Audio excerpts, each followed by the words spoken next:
Chapter 4386. To all of you. Arbor saw her pick up her wine cup and take a sip before sprinkling the rest of the wine on the graveyard beneath her feet.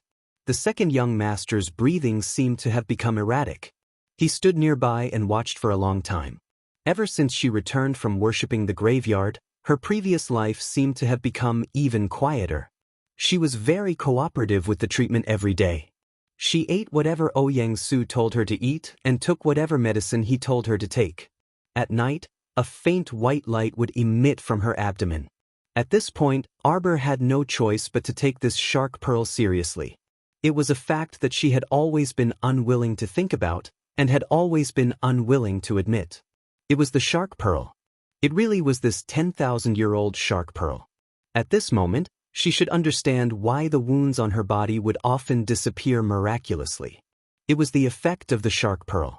After she entered the water, she was like a fish in water, as if she had become one with the water spirit of heaven and earth. This was also the effect of the shark pearl. She recalled the many inconceivable things that had happened to her in the past. Arbor made a bold conjecture. The shark pearl should have three main effects. First, it could fuse with her body into water. The shark pearl could allow her to breathe freely in water, and it wouldn't be strenuous for her to run and walk. Second, it had astonishing recovery abilities. Thinking back, what was Lady Holy Water's thought when she first came into contact with holy water at the Holy Water sect? This little girl is so fresh. Her body is filled with the moisturizing taste that Lady Holy Water likes the most. What did that mean? Lady Holy Water could sense the abundant water spirit energy in her body the moment she came into contact with her. The shark pearl was born to melt water in all forms and was not inferior to holy water. Hence, the reason why Lady Holy Water targeted her and wanted her to become a host wasn't because of how talented she was but because of the 10,000-year-old shark pearl in her body. When Lady Holy Water first saw her, she wanted to get close to the shark pearl. However, this 10,000-year-old shark pearl had been sealed in her previous life. It wasn't until she experienced countless tribulations and broke through her body's limits that the seal loosened and slowly started to take effect. However, it was different in this life. In this life, the seal on the shark pearl became unstable when she came into contact with Lady Holy Water at the sect. Holy Water was attracted to the shark pearl, so how could the shark pearl not be attracted to holy water? Hence, the seal on her shark pearl should have already started to loosen back then at Seekong Planet's Jiaozhong base. She was slightly injured when she exploded the Mystic Beast Forest Mystic Realm core, but the shark pearl healed her on the same day. After that, this inexplicable healing ability remained. In the past, he could not figure it out no matter how much he thought about it. Now that he thought about it from the start to the end, wasn't this the recovery ability of the shark pearl? No wonder the little tree said that even the life force of the wood spirit could not recover so quickly. How powerful was the 10,000-year-old mermaid pearl? In her previous life, this 10,000-year mermaid pearl had truly healed her limbs and body at this time, mending her damaged body, allowing her to slowly stand up, walk outside to look at the sunlight outside. The third effect of the merman's pearl should be to automatically protect the host, expel ghosts, and purify all unclean things. So even though she was able to use the ghost summoning talisman, she had never been able to see any ghostly spirits. No ghostly spirits were able to get close to her. This should be the reason. She still remembered that when she first entered the divine prefecture and stepped into the Milky Way, endless saint power surged towards her. At that time, it was the mermaid pearl that protected her from the saint power and activated its automatic defense. And now, she could cultivate on her own even when she was sleeping.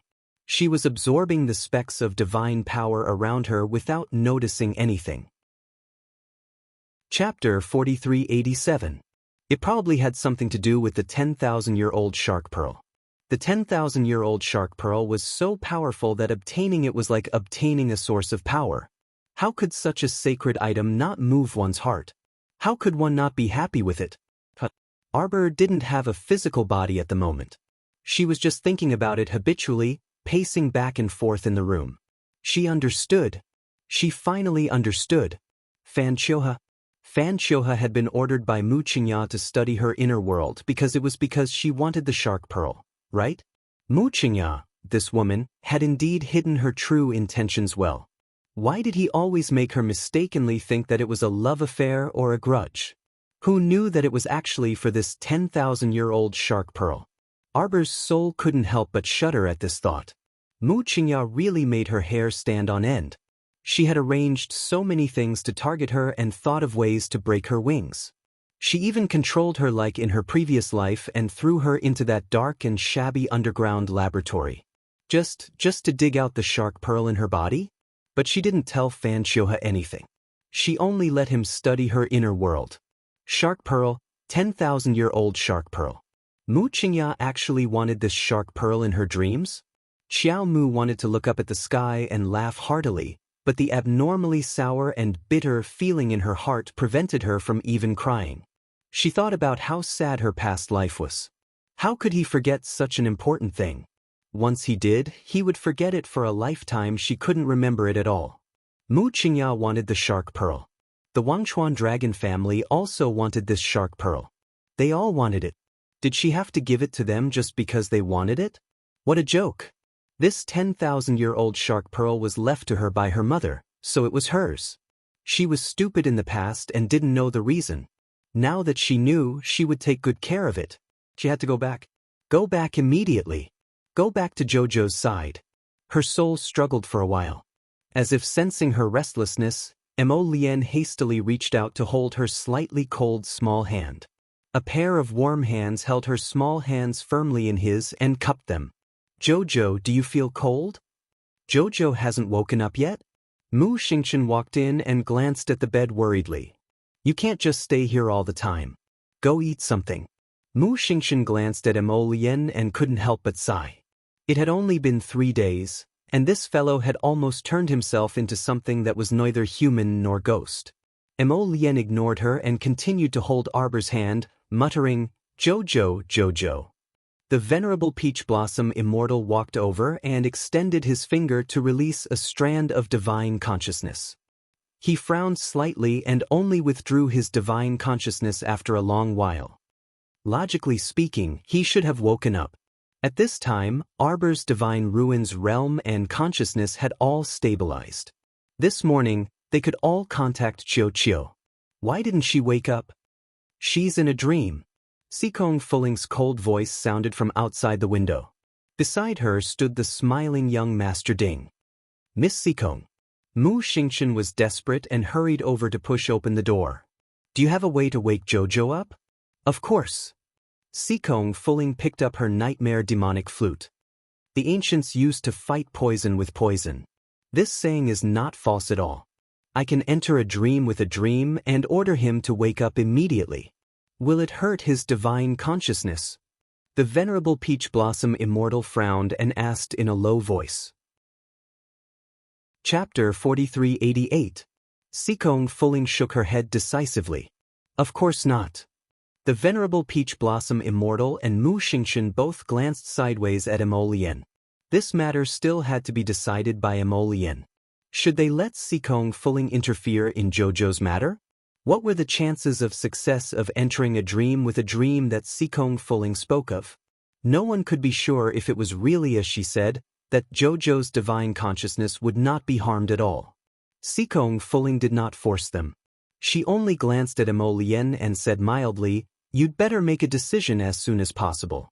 In her situation, if she can't withdraw in time, it will harm her divine consciousness instead. In an especially serious situation, she may not be able to come out after entering a dream. The venerable Peach Blossom Immortal glared at her. Sikong Fuling silently shut her mouth and turned to walk out. I'm not exaggerating. It's not impossible for you to do it. Mo Lien's gloomy voice sounded faintly. But I want to enter the dream personally to bring her out. What? Sikong Fuling's expression grew increasingly serious. This is very dangerous. If your divine consciousness leaves your body and enters her dream, there's no way to reverse the situation if anything happens. You have to consider it carefully. Mo Lien stood up and glanced at her coldly.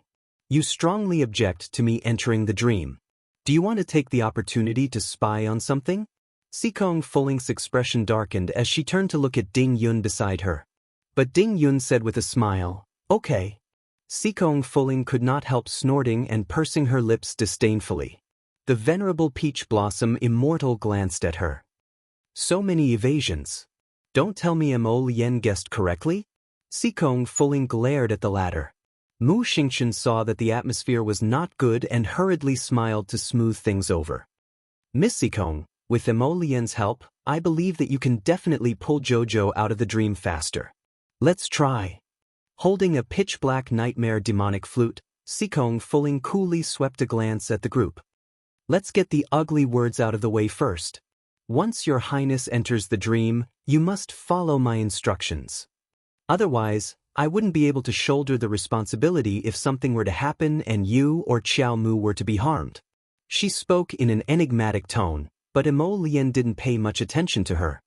He merely looked at Qiao Mu on the bed and grasped her hand, nodding absent-mindedly.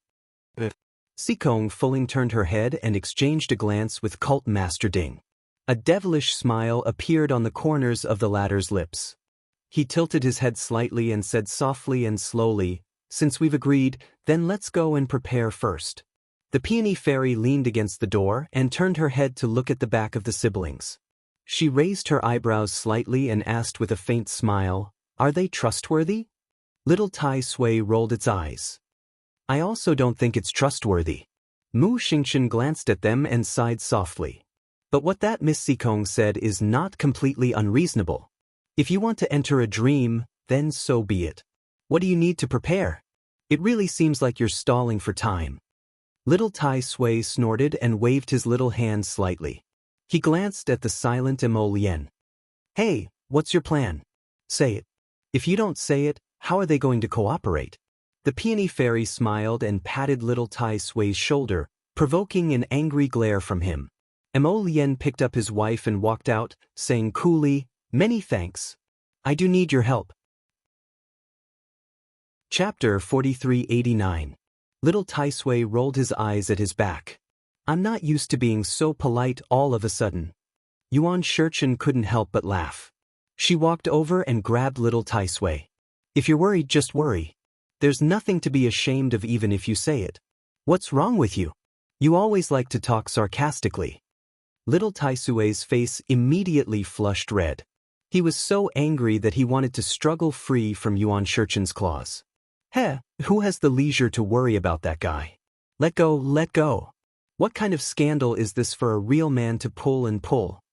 Yuan Shurchen directly glanced at his short figure out of the corner of her eye. "Sorry, I couldn't tell that you were a real man." Little Tai Sui was so angry that he wanted to kick her. "Shut up." Everyone left the court and went to the Fengtai waterside pavilion in front of them. They saw Mo Lien standing there with Arbor in her arms. Cult Master Ding and Sikong Fuling walked down from the balcony and smiled at everyone. "It's about time. Follow me." Everyone followed him into the waterside pavilion. At a glance, they saw that many talisman papers had been used to set up a spirit-guiding talisman array that wasn't particularly complicated. Mo Lien walked over with Arbor in her arms and gently placed it in the center of the talisman array. She then sat down and supported Sikong Fuling's hand. Sikong Fuling flicked the nightmare demonic flute in her hand and said indifferently, "After entering the dream, you must bring it out within 2 hours. Otherwise, all your previous efforts will be wasted. If it's more serious, it will stimulate your divine sense. You have to pay attention to the time." Mo Lien coldly replied, "Let's begin." Without waiting for Sikong Fuling to retort, little Tai Sui, Peony Fairy, Ginkgo Fairy, Thin Tuchuo, and Dao Wuji all sat outside the talisman array. They each guarded a corner and joined forces to set up the array. A light barrier fell on the talisman array. The 5 people entered the state and closed their eyes in silence.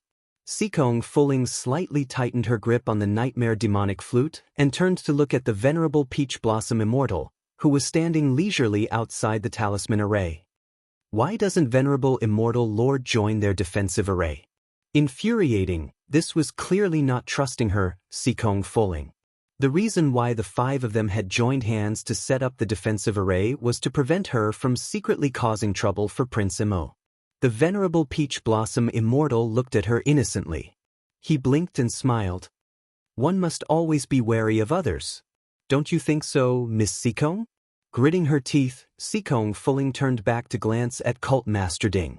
If her brother hadn't dragged her here to save Arbor, she wouldn't have gotten involved in this mess. She wouldn't have begged to stay here and be doubted by others. I am sorry. Mu Xingqian hastily stepped forward to appease Seekong Fulling, just like when he was putting out the fire. Miss Seekong, this matter is of great importance. It's understandable for them to be a little more careful. Heh. Seekong Fulling coldly glanced at Mu Xingqian. Ding Yun, who was by the side, did not take it to heart as he smiled. Fu Ling, no need to mind. You will use your actions to prove, slap, the truth in the face. Let Venerable Immortal Lord know that they are really thinking too much.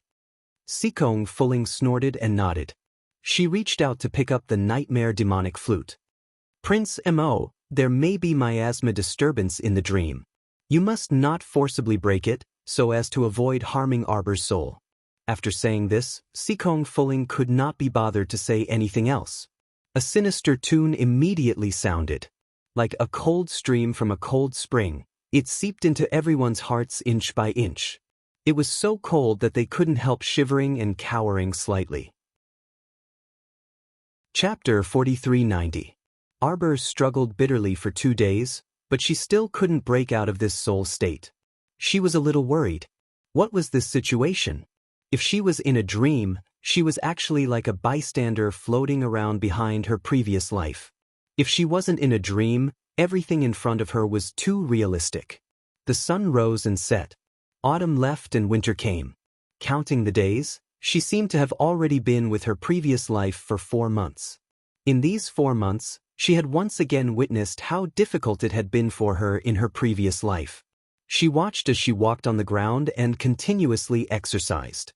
She stumbled, fell, stood up, and fell again. Until now, she could already walk stably. The 10,000-year-old mermaid Pearl in her previous life didn't seem to have such excellent recovery ability as it did in this life. Arbor thought to herself, it's probably because the mermaid Pearl's seal was only torn open a little in her previous life, so not much power flowed out. Unlike her current life, when the mermaid Pearl fought the black dragon at the bottom of the river of forgetfulness, the seal was completely broken. Hey, stoic face, look here and here. Where are your eyes looking? A young man's clear voice suddenly sounded at the entrance of the courtyard. Arbor turned around and saw the black-clothed young man transformed from the stupid dragon standing in front of the pavilion under a pear tree that hadn't bloomed for a long time. He looked over with a smile. The previous life looked at him expressionlessly. Her long hair fluttered slightly in the cold wind. She was dressed in a plain snow-white robe, and her eyes were calm.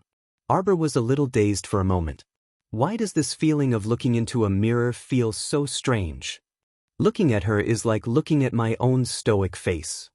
Arbor subconsciously reached out to touch his small face. So I've been stoic for 2 lifetimes? Is this your sword? He ran over and handed her a purple-black longsword that looked a little old. Although her previous life's limbs had recovered quite well, she obviously couldn't pick up such a heavy sword. So Qiao Mu then saw that sword fall from her arms to the ground with a bang, smashing into the muddy ground. The purple firmament thunder dragon curled his lips and bent down to pick up the sword. He patted the dirt off the sword and whispered, "Why is a girl like you carrying such a heavy sword?" Arbor floated in front of them and reached out to touch his sword. There was a hint of nostalgia in his eyes. She had once dug out this sword from a pile of corpses. In her previous life, it had always been by her side, cutting down countless zombies. Although in the end, it had become so blunt that it could not cut anything, it was still a thought in her mind. Everything had changed too much in this life. Even if she tried her best to find it, she was afraid that she would not be able to find it. Therefore, she never thought of looking for it in the first place. There were some things that were enough to be remembered in one's heart. There was no need to seek perfection in everything. The youth pushed the sword into her arms. Such a heavy sword in the future, let the armament master refine it for you. No need. Classmate Purple Firmament Thunder Dragon blinked and suddenly jumped up. Are you talking to me? Heh, did the heavens open their eyes today? One had to know that his master had asked him to protect this stoic face. He usually came to this courtyard for a stroll when he had nothing to do. He didn't know how many times he had talked to her, but she never responded. Many times, the youth was about to shut himself off. When a mute speaks, an iron tree blossoms. Chapter 4391. Qian Xing glanced at him. No. Purple Firmament Thunder Dragon couldn't keep up with her thoughts and scratched his head dumbly. No what? But Qian Xing ignored him and laboriously hugged her sword as she turned around. Her arms still felt weak, and the heavy sword slid to the ground once again. Purple Firmament Thunder Dragon bent down to pick it up and vigorously patted the dirt and dust off it.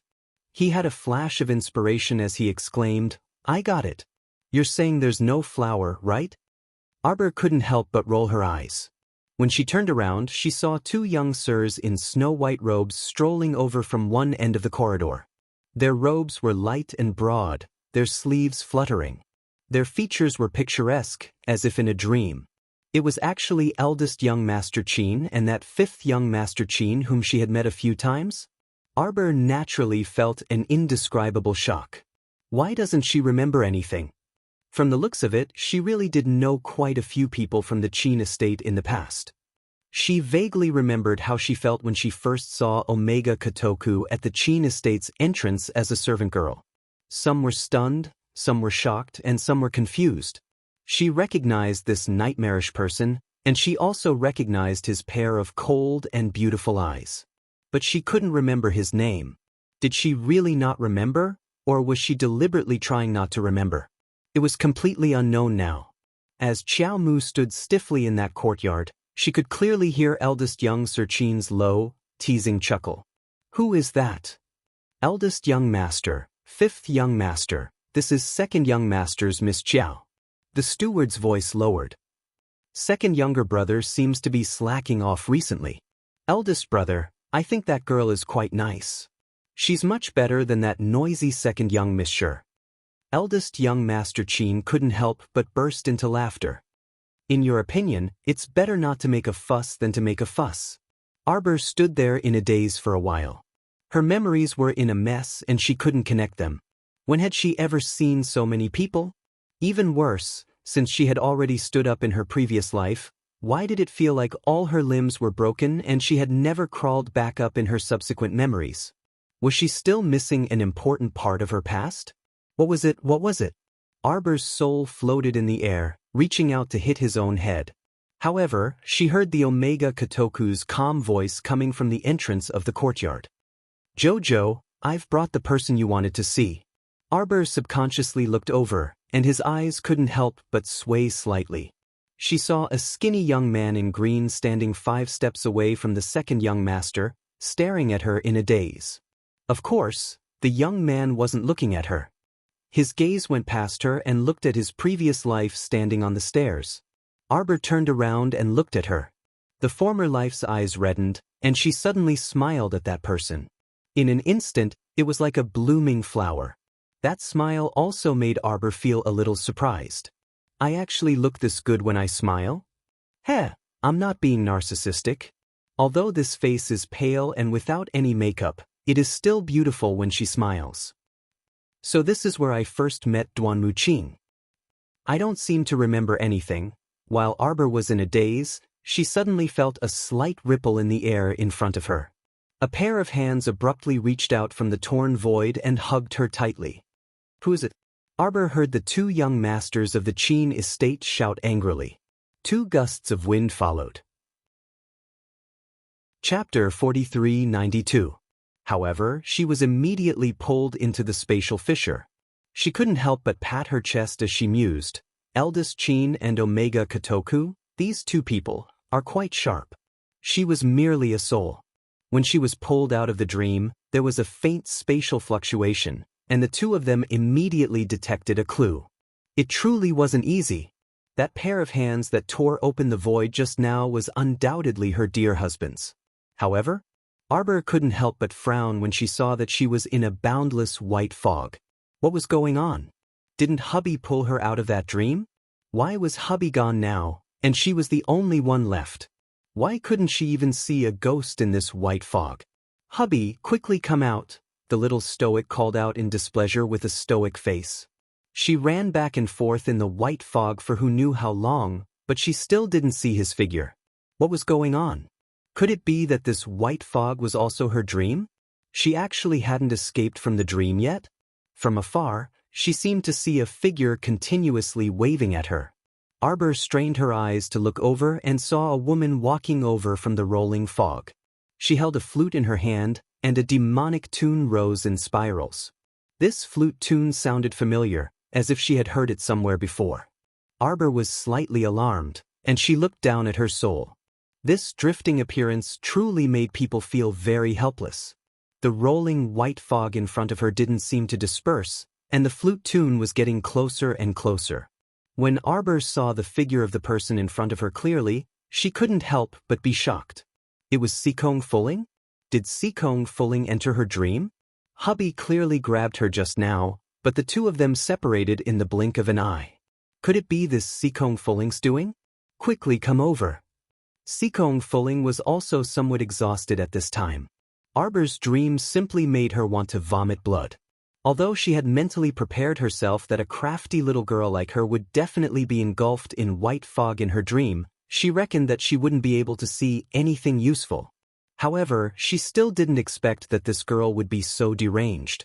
How was this white fog? It was simply level 18 fog, all right? As soon as she entered the Arbor dream, she almost lost her sense of direction. She had no idea where to go. All right, I won't be able to find any useful information anyway. It was better to get this swindler out of here as soon as possible. As Sikong Fulling thought this, her heart couldn't help but feel stifled when she saw the young lady's expressionless face and suspicious gaze. She really regretted entering the dream to see this guy. Wouldn't it be better to have so much free time to eat melon seeds and drink tea? Why did he have to come and help Prince Mo enter his dreams? Why did his body suddenly fly up? By the time Sikong Fulling realized it, she had already flown out and landed heavily in the thick fog. Should he thank this stoic face for making the surrounding fog so dense? She fell into the thick fog, but she was not injured. When she stood up with a stupefied look on her face, she saw that Mo Lien had already rushed to Arbor's side and pulled her into his embrace. Sikong Fulling couldn't help but secretly grind her teeth. She had deliberately used the sound of the flute to separate the two of them. However, she didn't expect that this guy, Prince Mo, would actually be able to return so quickly. Hubby! The little stoic felt extremely aggrieved when she saw him. Why did you take so long to come? She had been on tenterhooks in her dream for 4 months and couldn't even leave. It was truly worrying. Mo Lien hastily hugged his wife, his heart aching terribly. Jojo, it's my fault I came late. Punish me, punish me, punish you for kissing me. Chapter 4393. Sikong Fulling's jaw was about to drop.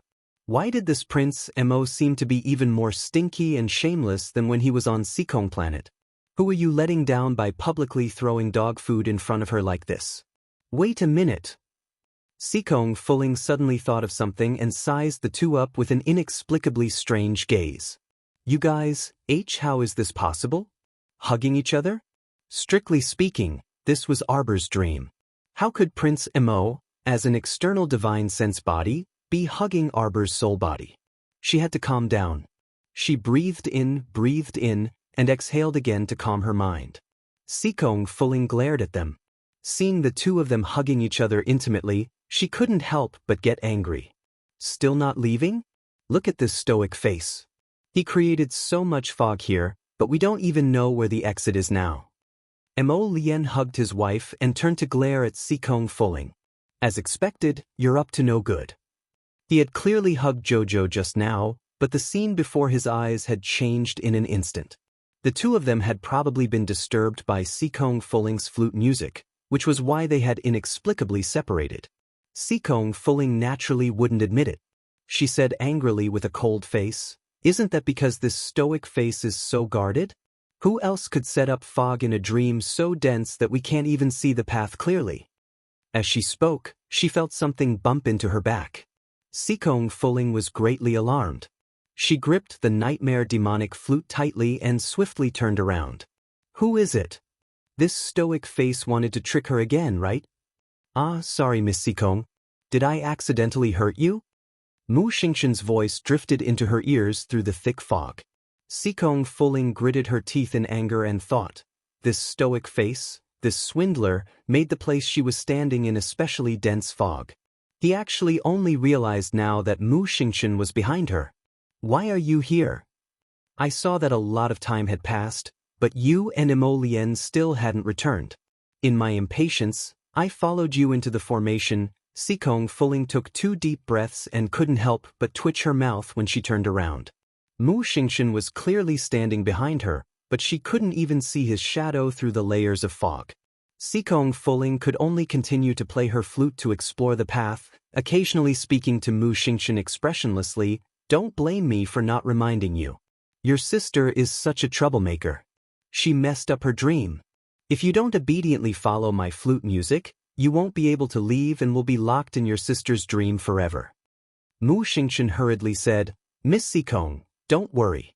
I've been following behind you. Where did my sister and brother-in-law go? How would I know? Sikong Fuling unhappily roared at him.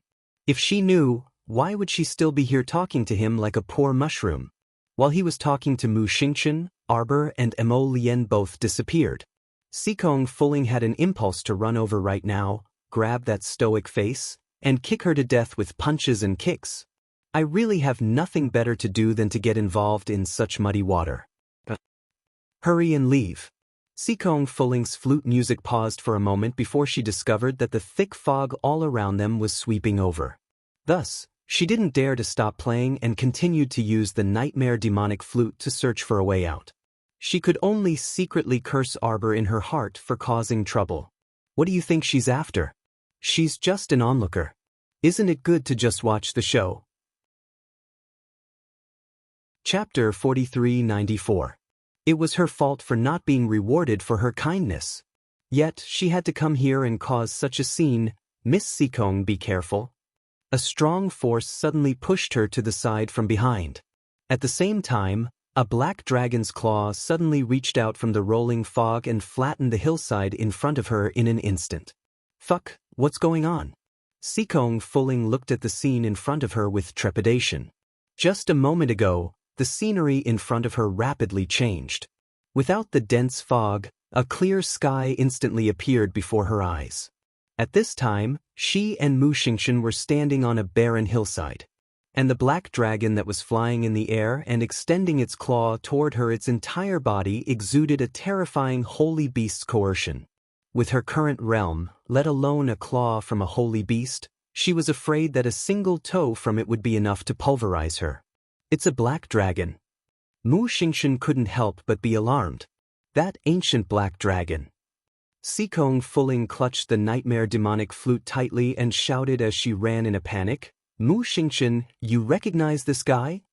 Jojo was previously injured by this black dragon at the bottom of the River of Forgetfulness and then fell into a coma. Mu Xingshen said briefly and then asked with a puzzled expression, but why is it here? Why are you saying so much? It's chasing after us. Sikong Fuling was so anxious that she stomped her feet and roared. She turned around and hurriedly ran forward while playing the flute. Mu Xingshen was naturally not stupid. Looking at this black dragon's ferocious appearance, it didn't seem to be here for a heart-to-heart talk in Jojo's dream. This black dragon inexplicably appeared and suddenly swept toward them.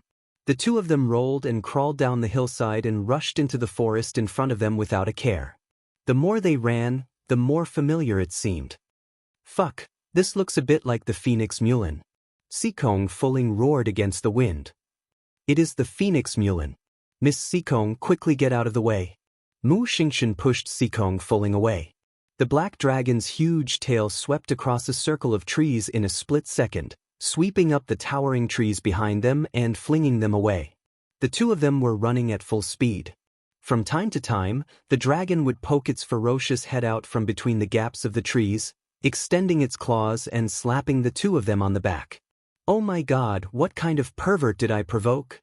Sikong Fuling's face scrunched up again, and then scrunched up again. She looked up to the sky and howled in grief and indignation, I know. Your sister is a freak. She materialized the dreamscape. What? You still don't understand? Sikong Fuling angrily clenched her fists as she ran through the forest. The stoic face really is a pervert. She views me, who invaded her dream, as an enemy. Materialization of the dreamscape, summoning corporeal ferocious beasts. She wants to keep me here. How is that possible? Sister won't hurt us. Why not? What do you think she won't do in her dreams? Also, not us. It's me. Mu Xingchen silently lowered his eyes. I think she did it unintentionally. Ah? Sikong Fuling madly charged forward. Arbor, get out here. Damn stoic face, get out here. If the stoic face was in front of her right now, she would definitely pounce on her and bite her to death. Regardless of whether it was intentional or not, the fact that this damn pervert could do such a thing proved that she wasn't human at all. What kind of person could be so strange and come up with so many deceptive tricks in their dreams? It's her, it's only her. Chapter 4395. Mu Xingchen ran wildly with Sikong Fuling and hurriedly placated her. Miss Sikong, don't panic. I'll call younger sister and have her stop first. Sikong Fuling looked up at the sky in grief and indignation, wanting to cry but having no tears. She rolled and crawled to avoid several trees that pounced on her. Arbor, get out here. Sikong Fuling roared angrily, startling countless birds in the forest. This stoic face really did create a complete forest of phoenix trees in his dream. Miss Sikong, don't panic. Let's head forward. There's a cave up ahead. Let's go in and take shelter. Arbor pulled Emolien's hand and suddenly appeared at the top of a tree. Why did Big Brother also come in? Jojo, don't let your imagination run wild. Put away that black dragon. Emolien was speechless. Big Brother can't handle it.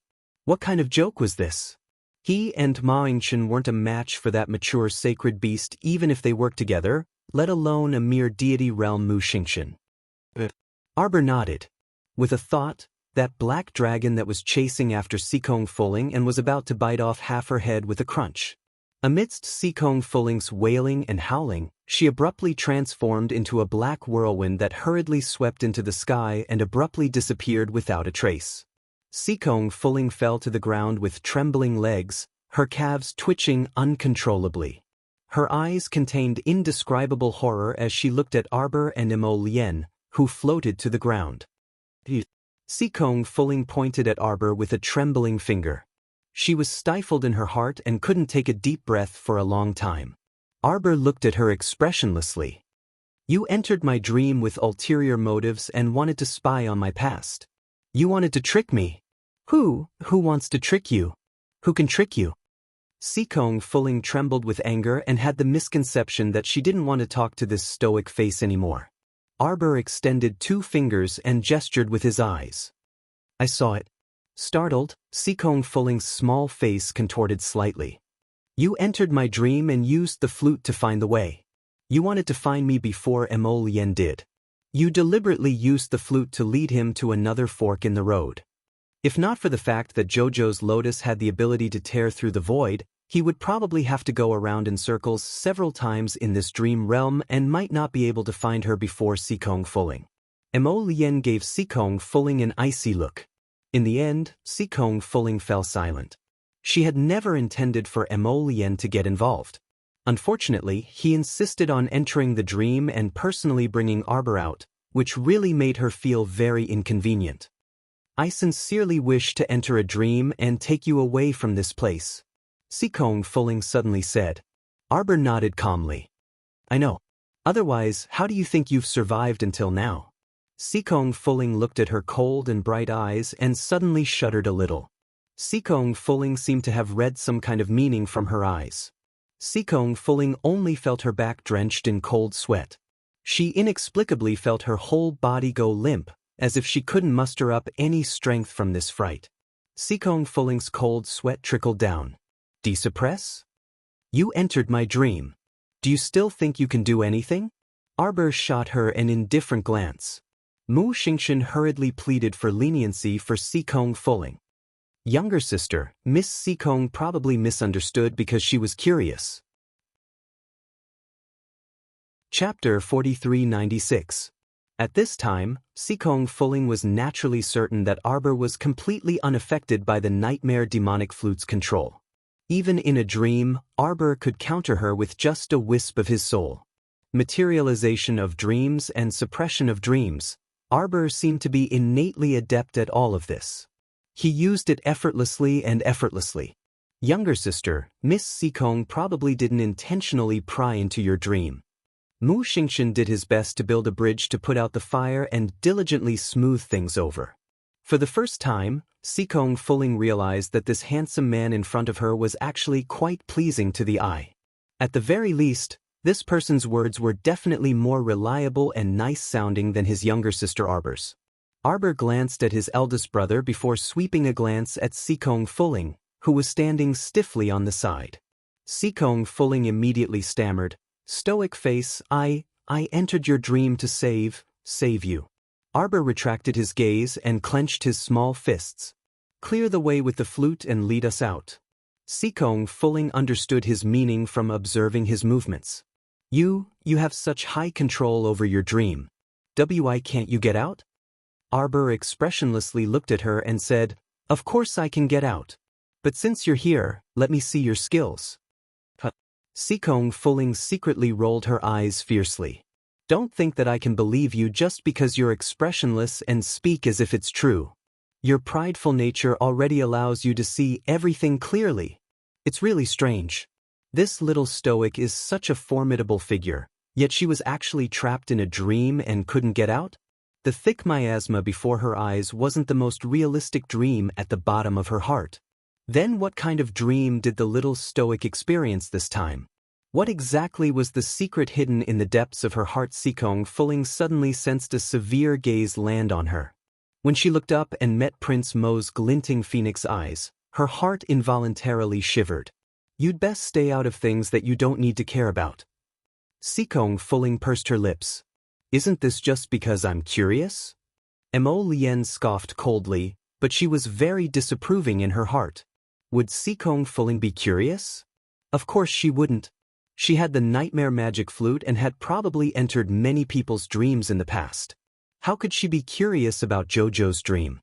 It must have been the Hierophant who had instigated her to go into Jojo's dream and find out what it was so that he could take advantage of it. Mo Lien felt that she must have found out the truth. She became even more wary of Ding Yun. It was extremely abnormal for this fellow to appear here. He must have a close relationship with the disgusting Wang Chuan dragon clan. At the center of the mystical guiding glyph formation, there were ripples of water-like vibrations. Little Tai Sui, Dao Wuji, and the others who were sitting in a circle around the rune formation all opened their eyes slightly. The venerable Peach Blossom Immortal stood outside the talisman array. His guarded expression relaxed a little as he slowly turned to look into the talisman array. Mo Lien, Mu Xingchen, and Sikong Fuling opened their eyes one after another. In the end, Arbor suddenly opened his eyes and jumped up from the ground. He raised his hand and tugged at his husband's sleeve. "Let's go." Mo Lien also immediately stood up. She pulled Arbor's small hand and said to the venerable Peach Blossom Immortal and the others, "Let's return to Cloud Court first." The venerable Peach Blossom Immortal followed them without a second word, leaving the Ding siblings behind. Sikong Fuling furtively looked up at Ding Yun and stammered, "Brother, we didn't find anything." Chapter 4397. Not only did she return empty-handed, but she also cut an especially sorry figure. Sikong Fuling looked down at her hair that was as messy as a chicken's nest and her clothes that were riddled with holes. She involuntarily wanted to cry but had no tears. Previously, she was almost slapped to death by Black Dragon's claws several times as he played with her like a human-shaped doll. Now that the crisis was averted and she returned to her senses, Sikong Fuling discovered that there was practically not a single piece of undamaged cloth on her body. How could she be in such a miserable state? Sikong Fuling couldn't help but want to scratch her head hysterically. The little stoic was too infuriating to look at. Infuriating, infuriating. Dingyun didn't say much. He merely consoled her after seeing her sorry figure and sent her back to her room to rest. Meanwhile, he slowly strolled toward Cloud Park while inwardly plotting who he should find to inquire about the little stoic's current situation. Just as he stepped out of the waterside pavilion's perimeter, he saw a beam of divine light shoot up into the sky from a courtyard in the northwest corner and hover in the sky for a long time without dispersing. Fuck, that's the advancement light. Dingyun quickened his steps and rushed toward the small courtyard. He inwardly pondered, could it be that the little stoic advanced? At the same time, the alarmed Dragon Clan members also rushed toward Cloud Park under Long Chen's lead. The experts of the Dragon Clan from all directions rushed towards the Cloud Mansion. Everyone gathered at the entrance of the Cloud Mansion. Who's advancing at the bottom of the River of Forgetfulness? Such a dazzling advancement light. Could it be that someone is advancing to the divine realm here and is about to enter the five spirits cycle of reincarnation? That won't do. Are they trying to kill all of us by drawing the heavenly law's five spirits to the bottom of the sea? The bottom of the River of Forgetfulness can't withstand the bombardment of the heavenly law's chaotic reincarnation of the five spirits. Everyone quiet down, quiet down. Long Chen took a deep breath and blocked the entrance to the courtyard as he shouted at everyone. Long Chen frowned and glanced at his grandson before asking gravely, Long Chen, do you know who's advancing here? Long Shangyun couldn't resist pursing her lips and inwardly thought, if grandmother knew that little evildoer's abilities, she probably wouldn't ask this question. Since the little evildoer's body carry the 10,000-year-old shark pearl, is there still a need to ask this question now that the pearl break out of the seal? Who was advancing here? Aside from the demonic genius who broke the seal on the Jiao pearl, Xiaochen could not think of a second person. Long Chen's face darkened, and she was about to speak. The door was suddenly pulled open from the inside. Mo Lien raised her phoenix eyes slightly, her gaze indifferent. She stood at the door and glanced at the people outside. What's the matter? Long Chen knew that she had already offended her grandson-in-law, so she thought about her tone before asking, who is advancing here? Previously, there was already someone in your team who triggered the heavenly lightning and heavenly fire due to the five spirits' reincarnation. Can you ask that expert to move to the island outside? Before Mo Lien could reply with a sneer, a faint laugh came from outside the crowd. Clan leader Long, aren't you making things difficult for him? Young Master Ding chuckled as he walked to the front of the crowd and glanced at Long Chen, whose face had turned green. How can you interrupt him at such a critical juncture? If something goes wrong, you won't be able to take responsibility. Long Chen's face was filled with anger. Just as she was about to speak, the light of advancement shone once again. In an instant, the entire Dragon Clan's land was illuminated as bright as day. Everyone was surprised. Chapter 4398. Long Chen and everyone else looked up at the source of the light, their hearts feeling uncomfortable as if they were being scratched by a cat. They really wanted to rush in and see who was causing such a commotion. Is there a problem with this advancement light? A forgotten River Dragon Clan member raised an objection. Am I seeing things? Why do I feel like it's flashed 3 times? Long Shangyun said expressionlessly, you're not seeing things. It's indeed 3 times. In other words, it was very likely that the little stoic had advanced 3 minor realms in a short few minutes. That clansman glanced at Long Shangyun with an odd expression. What's going on? Miss Shangyun's expression looks a little strange. What level is this person advancing? She's not a great spiritual master, right? She should be a low-level spiritual master. It was still that brother who thought he was seeing things. If she's an advanced level spiritual master, it's impossible for her to advance so rapidly. Everyone knew that after entering the 10th level of spiritual masters, their advancement would become increasingly slow. Especially after experiencing the 5-spirit reincarnation cycle, cultivators who had reached the divine realm might not be able to advance 1 minor realm after 3 to 5 years or even 8 to 10 years on their slow cultivation path. Sometimes, advancing 1 major realm can consume a person's entire life. That brother's spittle flew everywhere as Long Shangyun rolled her eyes at him. Shut up. She couldn't take it anymore and interrupted that idiot's incessant rambling. Don't you smell an aura that surpasses spirit power coming from all directions? Surpassing spirit power? What kind of power could it be? Naturally, it was the mighty divine power of a divine realm cultivator. The analytical emperor, who had been analyzing confidently, instantly widened his eyes. It can't be? That's right, it couldn't be. The Forgotten River Dragon clan members all looked at their clan leader, whose expression was turning increasingly ugly. Long Qian took a deep breath and turned to Emolien with clenched fists. She's advancing? No wonder there was such a big commotion. Do you think it's a good thing to indulge her like this? Once she can't control the power of the 10,000-year-old mermaid pearl, then she, bang! Emolien didn't hold back at all and directly slammed the court door shut in front of this dragon clan leader. A few of the younger generation of the dragon clan who were filled with righteous indignation raised their swords and sabers, wanting to kick the door open and argue with Emolien.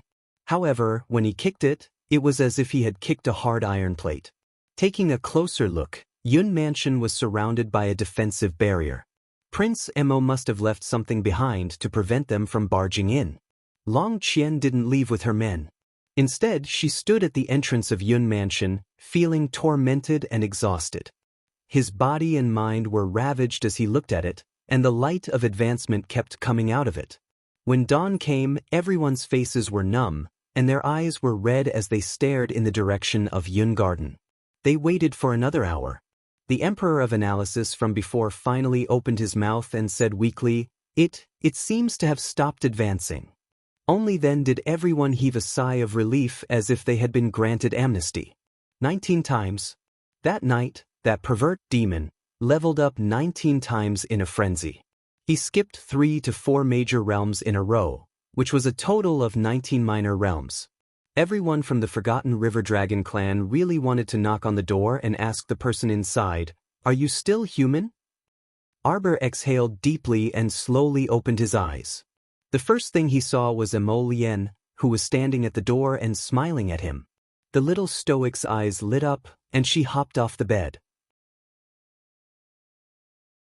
Chapter 4399. Emolien could not help but laugh.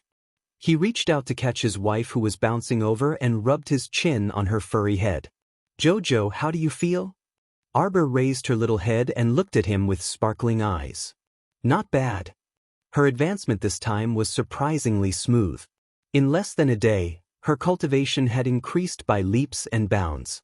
Arbor subconsciously raised her hand and touched her lower abdomen.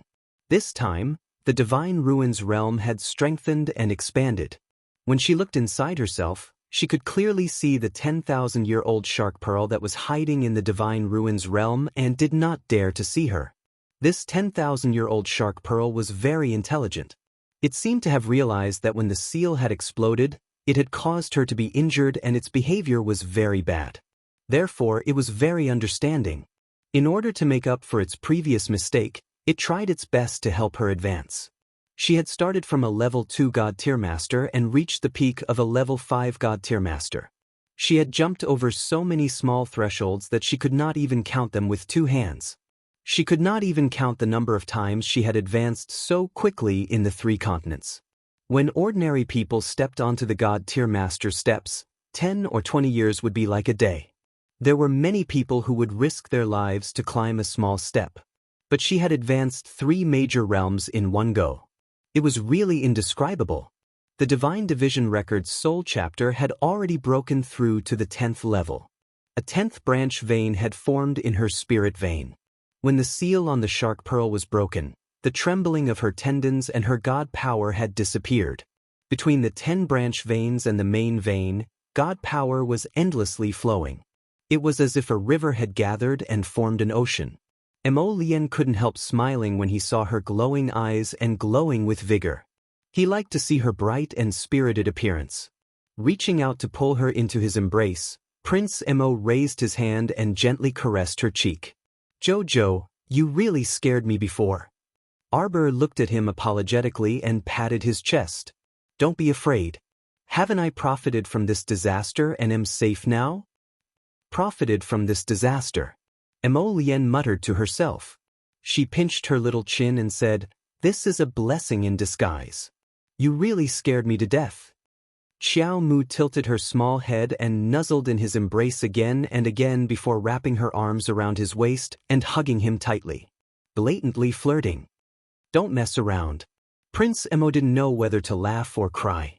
He reached out to support her body and lowered his head to bite her lips. Your husband will resist. The little stoic threw him a small, "come at me" look and even tilted her head, her expression very deadpan and taut. It was too vivid. She was like a little kitten, scratching his heart with her two little claws. Emo Lien grabbed her waist and gritted her teeth. "How you asked for it. Don't beg for mercy later if you have the guts." Before he could finish his words, there was a knock on the door. The little stoic suddenly giggled at him and pushed away her pitiful wooden-headed husband. She turned around and ran to open the door while saying, "What are you knocking for?" "I'm here." Greetings to the crown princess. A hidden guard stood at the door and bowed respectfully. Suddenly he felt two knife-like gazes on him. The hidden guard inexplicably glanced at them and immediately straightened his body like a statue. He stammered, "Greetings to His Highness the Crown Prince." Why is His Highness looking at me with such a murderous gaze? He didn't do anything out of line. What is it? The little stoic asked. The hidden guard continued to stutter. The night pavilion sent news. Chapter 4400. It's. The secret guard peeked at the crown prince's tense face and became even more anxious. The 10,000 elites that we sent previously met up with the elites from the Tsang province in front of the Wangchuan Snowy Ridge, but what? Arbor frowned and quickly asked. The secret guard was stuttering, and it was tiring to listen to him. The secret guard quickly cupped his hands and said, "They disappeared very quickly. Even the night pavilion couldn't contact them." Disappeared near the Wangchuan Snowy Ridge? 20,000 people? Arbor was in disbelief. Yes. The secret guard quickly nodded. I heard that there is a large deserted island nearby, and no one has set foot there in the past few decades. 20,000 elites from the Tsang province and the Tsang province had mysteriously disappeared from a deserted island near the Snowy Ridge? This wasn't good news. The elites from the two provinces had quietly disappeared from the Wangchuan Snowy Ridge. They weren't ordinary soldiers, and they were all above the 12th level of the spiritual realm. How was it possible for them to disappear without any warning? Also, it was impossible for them to gather so many elites in such a short period of time. Arbor knew that the situation was serious, and he quickly turned to look at the crown prince. Prince Emo walked forward and said in a deep voice, "Continue to ask the night pavilion to gather information. We must find out what happened." The secret guard quickly cupped his hands and left in a hurry. Arbor turned to look at Emo Lien with a serious expression. "Do you want to go and take a look?" 20,000 people suddenly disappeared, and it wasn't a small matter. Emo Lien nodded. All right. There was something fishy about this. How could 20,000 elites suddenly disappear from a deserted island in front of the snowy mountains? With so many people, even if there was a battle, it wouldn't be a small matter. Arbor walked out of the door and said, "I'll inform everyone to move out." Emo Lien quickly followed him and pulled him to her side. Long Qian is outside. Arbor sneered. One wouldn't visit a temple without a reason. Could it be that these mermen are here for the ownership of the 10,000-year mermaid pearl? Emo Lien looked down at her and said softly, "You don't have to care about what they say." Of course. Arbor's expression was cold. Who has the time to care about them? Whether these people lived or died in the future had nothing to do with her. Emo Lien grasped her small hand and lowered his head to look at her. "Are you angry?" "No." Arbor shook his head and pulled him out of the door. He whispered, "Don't worry. These people have nothing to do with me." Emo Lien smiled and gently squeezed her little hand. "If you don't want to see them, I'll ask someone to chase them away." "No need. Why should we care about them? We will depart immediately." Arbor raised his head slightly and gave him a calm expression. "All right." Emo Lien nodded slightly. The two of them held hands and walked out of the room. They summoned the members of the Feng clan and the secret guards and briefly told them about the 20,000 elites that went missing. Does everyone need time to prepare? No, everyone replied in unison. Arbor nodded. She turned around and saw little Taisui, He-Chen, and a few others walking out of their rooms. Fairy Ginkgo suddenly flew to Arbor's side and looked at her from head to toe. She smiled and said, "Oh, my little sister Xiao Qiao. You're really fast this time. You're already a 5th grade divine master in such a short time." Chapter 44:01. Mu Xingchen felt very tired. Sister advanced too quickly and left him in the dust in a flash. In the future, it would be extremely difficult to catch up with his younger sister's footsteps. His original desire to protect sister was still very strong even now. However, reality always made him feel a faint trace of sorrow. The young crown princess glanced at Fairy Ginkgo expressionlessly. "Is it very fast?" "It's just a Fairy Ginkgo? Why is this sister suddenly unable to continue the conversation and bafflingly at a loss for words? The atmosphere suddenly froze. Everyone looked at each other in dismay before shifting their gazes to the little stoic's expressionless face. They saw the young crown princess standing in front of them with a calm expression with one hand behind her back. Fairy Ginkgo couldn't help but twitch her mouth. She used her eyes to signal for her sister, the Peony Fairy, to continue the conversation and break this awkward atmosphere. The Peony Fairy merely pretended not to see and shifted her gaze to the side. Thankfully, this awkward atmosphere didn't last for more than 3 seconds before Prince Mo inwardly walked up in amusement and grabbed his wife's hand to walk out of the courtyard. Arbor was led a few steps before he suddenly tilted his small head and asked in confusion, "Was the atmosphere a bit awkward just now?" Mo Lien held back her laughter with difficulty and nodded. "Yes. But because their advancement speed isn't as fast as JoJo's," Mo Lien said very honestly. JoJo advanced 3 major realms in one day. Since ancient times, there have been numerous deity realm experts. I'm afraid there are only a few who can surpass you. Oh. Arbor nodded. Mo Lien twitched her mouth. "It's not ordinary at all. So that's why." Arbor nodded in realization. "Actually, I could have broken through to deity realm level 6 in one go. But I feel that advancing too quickly isn't a good thing." Arbor turned around and blinked. "It's better to leave some energy when appropriate and plan slowly, don't you think so?" Mo Lien was having a hard time trying to hold back her laughter, but she had to pretend to be serious. She nodded and praised JoJo for being smart. The little stoic carefully studied his expression. "Could it be that you want to laugh?" "No."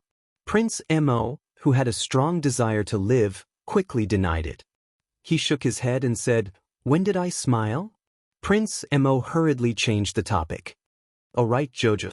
That 10,000-year mermaid pearl swallowed the black dragon's soul body earlier. Are you okay?" Arbor shook his head. "What problem can I have?" She seemed to have completely forgotten how dangerous the situation had been as she continued to brag. "That black dragon's soul has been sealed by the 10,000-year mermaid pearl. No matter how powerful it is, it won't be able to cause trouble for the time being." But she suddenly thought of something and stopped in her tracks. She raised her hand. The faint hum of a sword could be heard in the air. A moment later, the thunderclap sword flew through the air and landed in her hand with a whoosh. Before she fainted, she had left the thunderclap sword on the ground. Mo Lien had probably picked it up for her. She touched the sword hilt and then put it back into her conscious. The thunderclap sword was a holy weapon, so she naturally didn't need to worry that it would be picked up by someone with ulterior motives. Even if it was picked up, with her powerful divine sense, it was impossible for others to strip off her imprint on the thunderclap sword. Arbor thought for a moment and roughly explained the 10,000-year mermaid pearl's 3 main functions to Mo Lien, He-Chen, and the others. Everyone was naturally surprised. Chapter 44:02. Mo Lien suddenly recalled something and said in realization, "When your soul left your body, hundreds of ghosts gathered in Southern City and tried to invade your body. In the end, they were destroyed by the aurora of heaven and earth in your dantian. Now, It seems like it's the effect of the 10,000-year-old mermaid pearl. After the 10,000-year-old mermaid pearl broke its seal, it had been protecting its master's body and doing its best to protect its little master. So what kind of deep hatred did the mermaid pearl have with the black dragon when it lost control of itself? Seeing that black dragon, he didn't even care about his beloved little master's body. Mother put the mermaid pearl in my body. Arbor turned to look at Mu Xingqian. Even Big Brother didn't have it. Mu Xingqian couldn't help but laugh. Big Brother is a man. He can protect himself. Mother must have her own reasons for leaving the mermaid pearl with you. Of course she has her reasons. Long Qian's cold voice came from the door. When the 10,000-year-old mermaid pearl enters the body, even a dying person can be pulled back from the gates of hell. Long Qian looked at the little stoic in front of her with a complicated expression. Your mother was hunted down in the lower star region. The battle with the Shuntian prefecture was so intense. How could she not be injured? Arbor looked at the old woman in front of him coldly. He suddenly felt that her wrinkled old face was especially glaring. What do you mean? Emo Lien coldly interrupted Long Qian's chatter. Shut up. Arbor reached out to pull her sleeve and said calmly, if you have something to say, just say it. Why do you have to beat around the bush? Long Qian's icy gaze swept past Emo Lien, then Jiqin, before finally settling on Xiaomu. She stated without the slightest ripple of emotion, if it weren't for this shark pearl, you would have already died prematurely.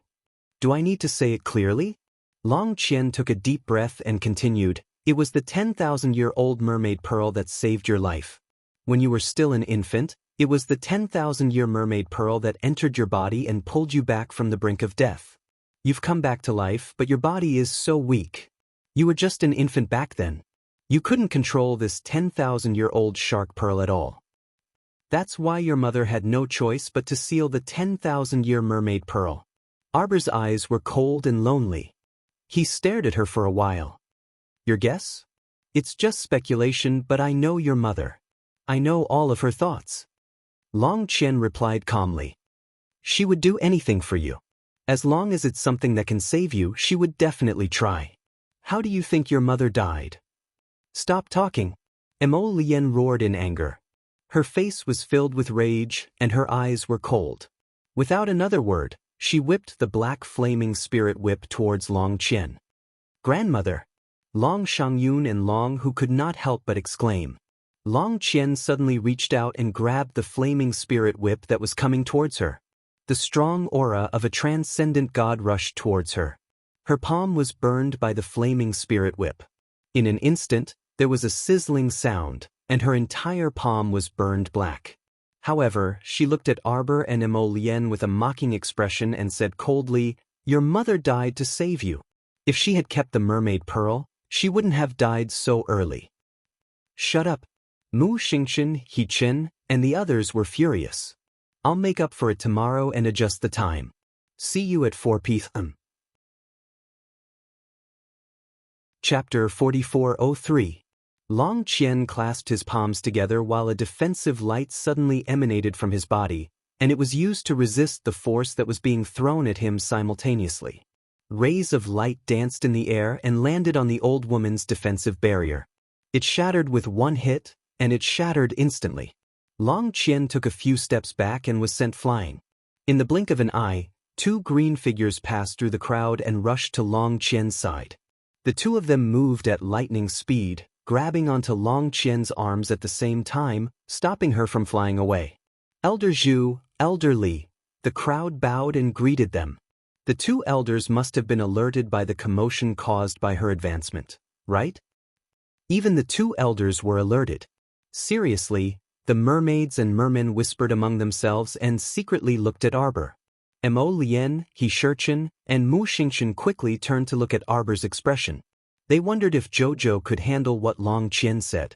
On the other hand, Xiaomu's expression was unexpectedly calm and collected, but her eyes were still coldly staring at Long Qian. Let's go.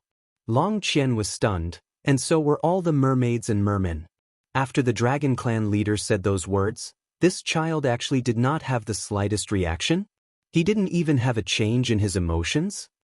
Stop right there, Long Qian shouted. Mother! Long Chuyu, who heard the news, ran over as fast as he could while panting. Madame Long had a strange expression on her face, and she looked at Arbor with a strange gaze. Mother! Long Chuyu cupped his hands together and bowed to the two elders beside Long Qian.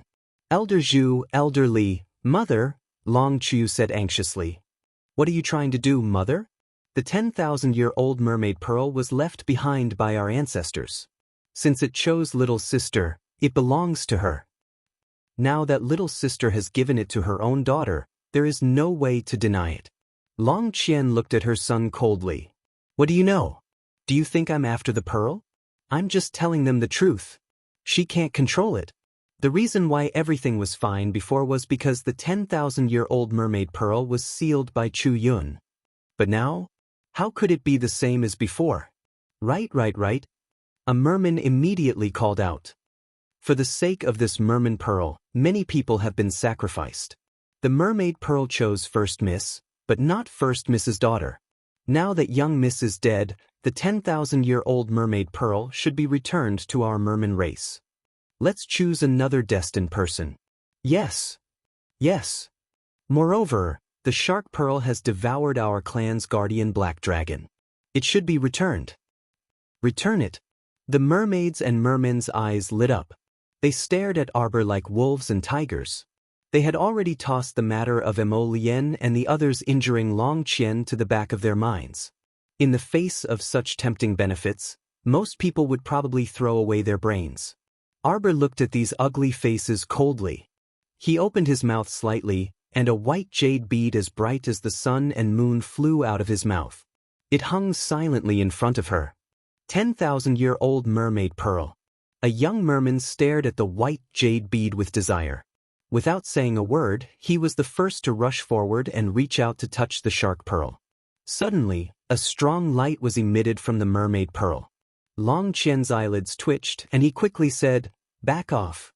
However, it was too late. The young merman screamed as the white light covered him. Chapter 4404. Under the illumination of this white light, his entire person disintegrated into snowflake-like fragments, completely dissolving from head to toe. His body and Tao vanished, and his soul was extinguished. Not even the slightest trace of his existence could be found between heaven and earth. Arbor suddenly laughed uproariously. His laughter was calm, clear, and icy. However, Mo Lien, He Shurchen, and the others didn't feel too good about it. The little stoic coolly glanced at Long Qian, who had an unsightly expression. With a wave of her hand, the pure white mermaid pearl landed in her palm. Do you see it? What's the difference? This is the difference. The little stoic's cold voice, simple and clear, landed in the merfolk's ears. If you still don't understand, I might as well tell you clearly. I am the person you said was destined for the 10,000-year-old mermaid pearl. You can try again if you don't believe me. Arbor held the mermaid pearl in one hand and walked to the other two merfolk without a second thought. You want to try? Or you want to try? The two of them retreated several steps in horror. You don't even have the courage to try, yet you still want the 10,000-year-old mermaid pearl? Arbor pushed that person's chest. Are you kidding me? Look at your cowardly faces. I truly feel embarrassed for Ancestor Xuanji. How could she have such ignorant and scoundrel descendants like you? The little stoic turned on her mocking mode, each and every word extremely cutting.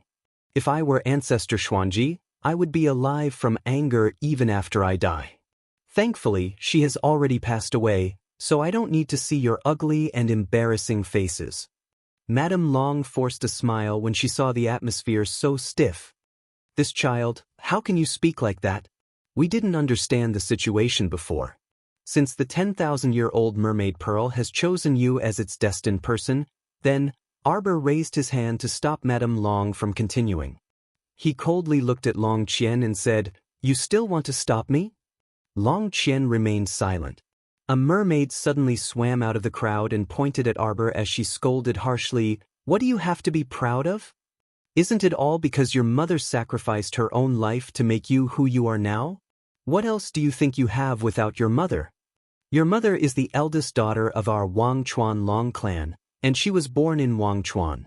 Without everything that Wangchuan gave her, could you have everything that you have now? It's fine if you don't know how to be grateful, but now you're actually speaking rudely to our patriarch. You've forgotten your roots. Behind Arbor stood a row of purple forest guards, and when they heard this, they couldn't help but unsheath their swords in unison. Arbor looked at her coldly. For you. Even though the mermaid was a bit afraid, she still said coldly, "You don't deserve to know who I am.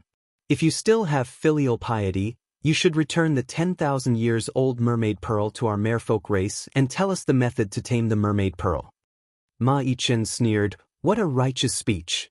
Arbor stared coldly at the mermaid in front of him.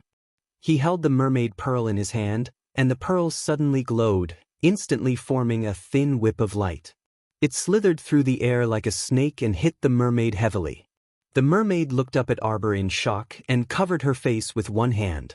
A shocked expression hung on his face. His entire body had already shattered into pieces of willow catkins. With a bang, he shattered and scattered with the wind. Those who stop me die. Chapter 44:05. The air instantly froze, and it was as if time and space had stopped. Everyone stared in shock at the little stoic standing in front of them. She was enveloped in the light of the 10,000-year-old mermaid pearl and was emitting a terrifying halo. At this moment, Arbor was exuding a powerful aura from top to bottom. The mermen couldn't help but tremble in fear and be speechless. Several mermen in the front row suddenly felt the ground beneath their feet trembling violently. They looked down and instantly cried out in horror, "The seabed is shaking." It wasn't just the seabed that was shaking. The entire Forgotten River's secret realm was shaking. The seawater above them was also surging violently as if it would break through the seal at any moment and pour down. "Form the formation." A young merman screamed in panic. All the mermen hurriedly moved and formed a defensive formation in a fluster to block the fierce little demon god in front of them. Arbor stood in front of them with a cold and heartless expression. His eyes were fixed on Long Qian and the others. The mermaid pearl in her hand released waves of intense light, and the frightening sound of the churning seawater reached their ears. The purple forest guards turned to look and were horrified. They saw a water dragon rising from the depths of the sea like an angry dragon roaring in the sky. It surged violently and quietly stood behind the little stoic. The dense water spiritual energy around her, bit by bit, slowly spread out, like soldiers setting up a formation, neatly and densely packed, gathering around her. This scene caused everyone's scalp to tingle and their bodies to stiffen. Long Qian was dazed as she stared blankly at the little girl standing in front of her. A complicated emotion flashed through her eyes. With such ability to control water and such a water spiritual technique, no one could continue to deceive themselves and say that the mermaid pearl couldn't be used by her. This child had completely inherited the mermaid pearl's power. The 10,000-year-old mermaid pearl had been unsealed not long ago, and its water spiritual energy had yet to fully recover. In the future Long Qian didn't dare to imagine. "Go, exterminate them." Xiao Mu pointed forward apathetically, and the roaring monstrous waves behind her were like giant dragons ascending to the heavens. They let out a furious roar of the sea as they ferociously attacked the merfolk with a crash. Elder Li, Elder Zhu, and Elder Li jumped in fright. They worked together to form a defensive barrier and roared, "Defend!" Only after colliding with that power would they know how strong it was. Even with two immortal reverends working together, they were still unable to control the surging water spirits. The waterspout that blotted out the sky and covered the earth fiercely whipped the barrier in front of the two elders. The force of the impact made the mermen behind the elder feel extremely defeated. They had a premonition that if the elders were unable to stop the torrential waves, they would very likely end up like the woman from before, shattering under the impact of the waves and turning into snowflakes before disappearing into nothingness. The little stoic who was slowly walking towards them was like a queen who controlled the power of the deep sea. She was terrifying and dazzling, causing people to feel fearful. Long Qian's old injuries had yet to heal, and now that she had new injuries, she was truly unable to join forces with the two elders to resist this destructive force. Long Shangyun was supporting her with one hand over her heart. She slowly raised her head and stared at the little stoic who was getting closer and closer. I knew it a long time ago. Arbor coldly stared at Long Qian and said in an unusually cold voice, "Didn't you ask me if I knew the true cause of Mother's death? I know. The moment I saw the mermaid pearl, I knew." Chapter 4406. Long Qian's heart skipped a beat. There was an indescribable feeling in her heart as she stared coldly at her granddaughter. At this moment, it was as if she was looking at her high-spirited, laughing daughter again. Their figures somehow overlapped with each other. No, they didn't look alike at all. Her daughter, Long Chuyun, might have been arrogant when she was young, but she definitely wasn't as cold and unfeeling as the little stoic in front of her. "Didn't you ask me what else I have without my mother?" "Without my mother, I am nothing. Jojo." Mu Xingqian's heart tightened, and he couldn't help but murmur softly. "My life was given to me by my mother. For me, she disregarded her own life and did everything she could to keep me alive." Arbor stared coldly at Long Qian and said in a deep voice, "That is why I have to live well. But continue her life and continue her future. Walk my own path and continue my future. Do you know what this is?" Arbor stared coldly and mockingly at Long Qian. Long Qian's heart sank and her eyes narrowed. "This is called mother-daughter kinship. How would you heartless and unscrupulous people understand? How would you understand? Mother didn't give me life to let me wallow in the past, and she definitely didn't want me to be filled with guilt. You don't understand." Arbor sighed deeply. "She only wanted me to live well. There is only hope if you live. There is only a future if you live. Living is so easy to say." Arbor placed his hand over his heart and looked up coldly at Long Qian. "I have a clear conscience. I know what I want to do. I understand. You don't understand." Mo Lian stared at her wife's back with endless tenderness in her eyes. Mu Xingqian's eyes were slightly red, and he pursed his lips tightly as he looked at his sister with relief. Xiao Mu slowly lowered her hand, and the torrential seawater behind her churned up into the sky, engulfing Long Qian and the others like a gigantic curtain of water that blotted out the sky.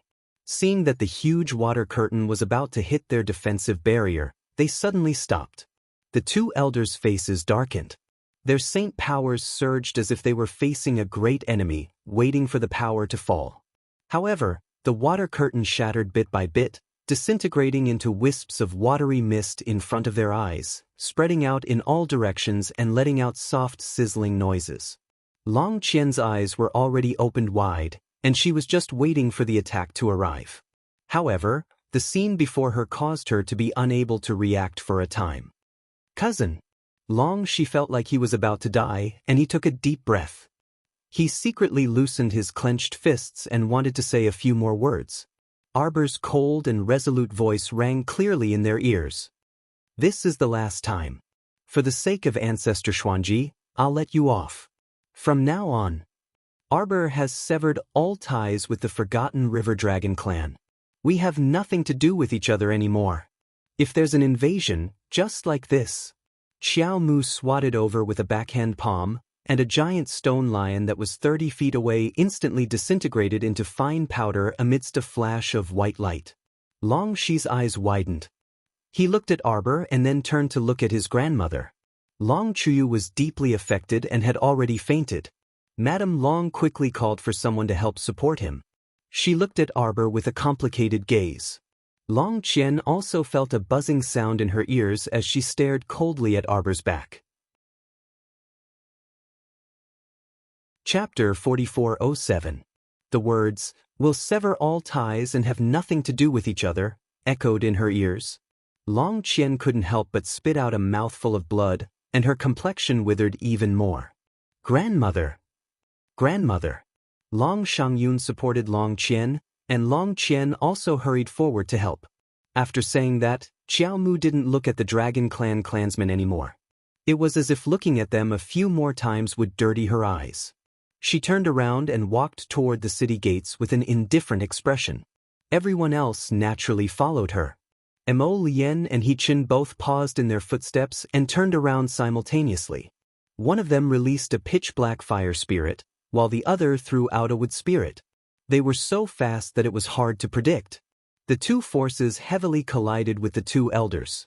The pitiful two immortal venerables elders had already expended a lot of holy power to set up the defensive array. Now that they were attacked by two people at the same time, how could they withstand it? The two elders were instantly sent flying by this attack. Everyone was aghast as they looked at Mo Lien and He Chin in shock and fear. Two of the strongest elders in their clan were actually no match for the two people beside the little stoic. At this moment, a trace of fear involuntarily rose in the hearts of the merfolk. Fortunately, they didn't attack just now, right? If they were to really fight, would even a tenth of them be able to remain here? Long Qian looked over with a grave expression. Before the Dragon Clan leader could speak, the venerable Peach Blossom Immortal took out a small fan and waved it. He smiled and turned to leave with the group. Mo Lien merely glanced at them coldly before following without a word. The group of mermaids and mermen all had cold sweat oozing out of their bodies. They glanced at each other, feeling as if they had just walked through the gate of hell. Your grandmother, granddaughter will help you back to rest? Long Shangyun didn't know why she was stammering and couldn't speak clearly. Long Qian glanced at her and nodded silently.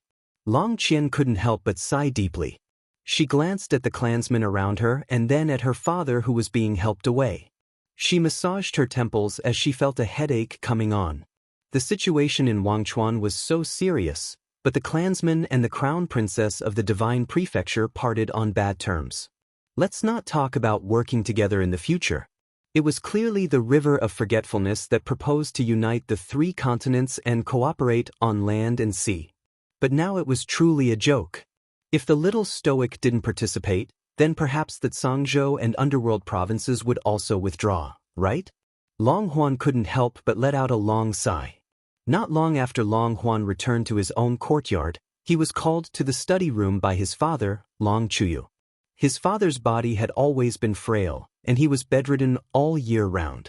Now, because of the little stoic's matter, he was overly worried, and his complexion had become increasingly unsightly these past 2 days. When Long Huan saw this, he could only offer a few more words of consolation. Long Chuyu asked, "What do you think about the alliance between the sea and the land to break the heavenly fate?" Long Huan was silent for a while before he told Long Chuyu about his thoughts. Cousin has cut off all ties with our Forgotten Creek Dragon clan, and has already said so. I think, when Long Chuyu thought of what happened just now, he could not help but feel a burst of heartache. He had always known that his mother, Long Qian, was excessively headstrong and self-opinionated.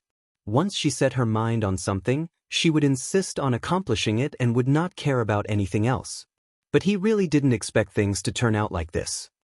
Breaking the heavenly fate is the right thing to do, Long Chuyu said in a deep voice. Why don't you follow the original plan and arrange for Jojo and the others to go to the base on Lisha Island? Chapter 4408.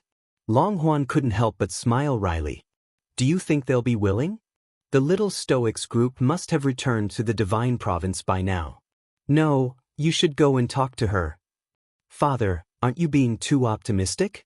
Long Huan said helplessly. Cousin has already broken off relations with our Wangchuan Long clan. Breaking off relations with us is a personal matter.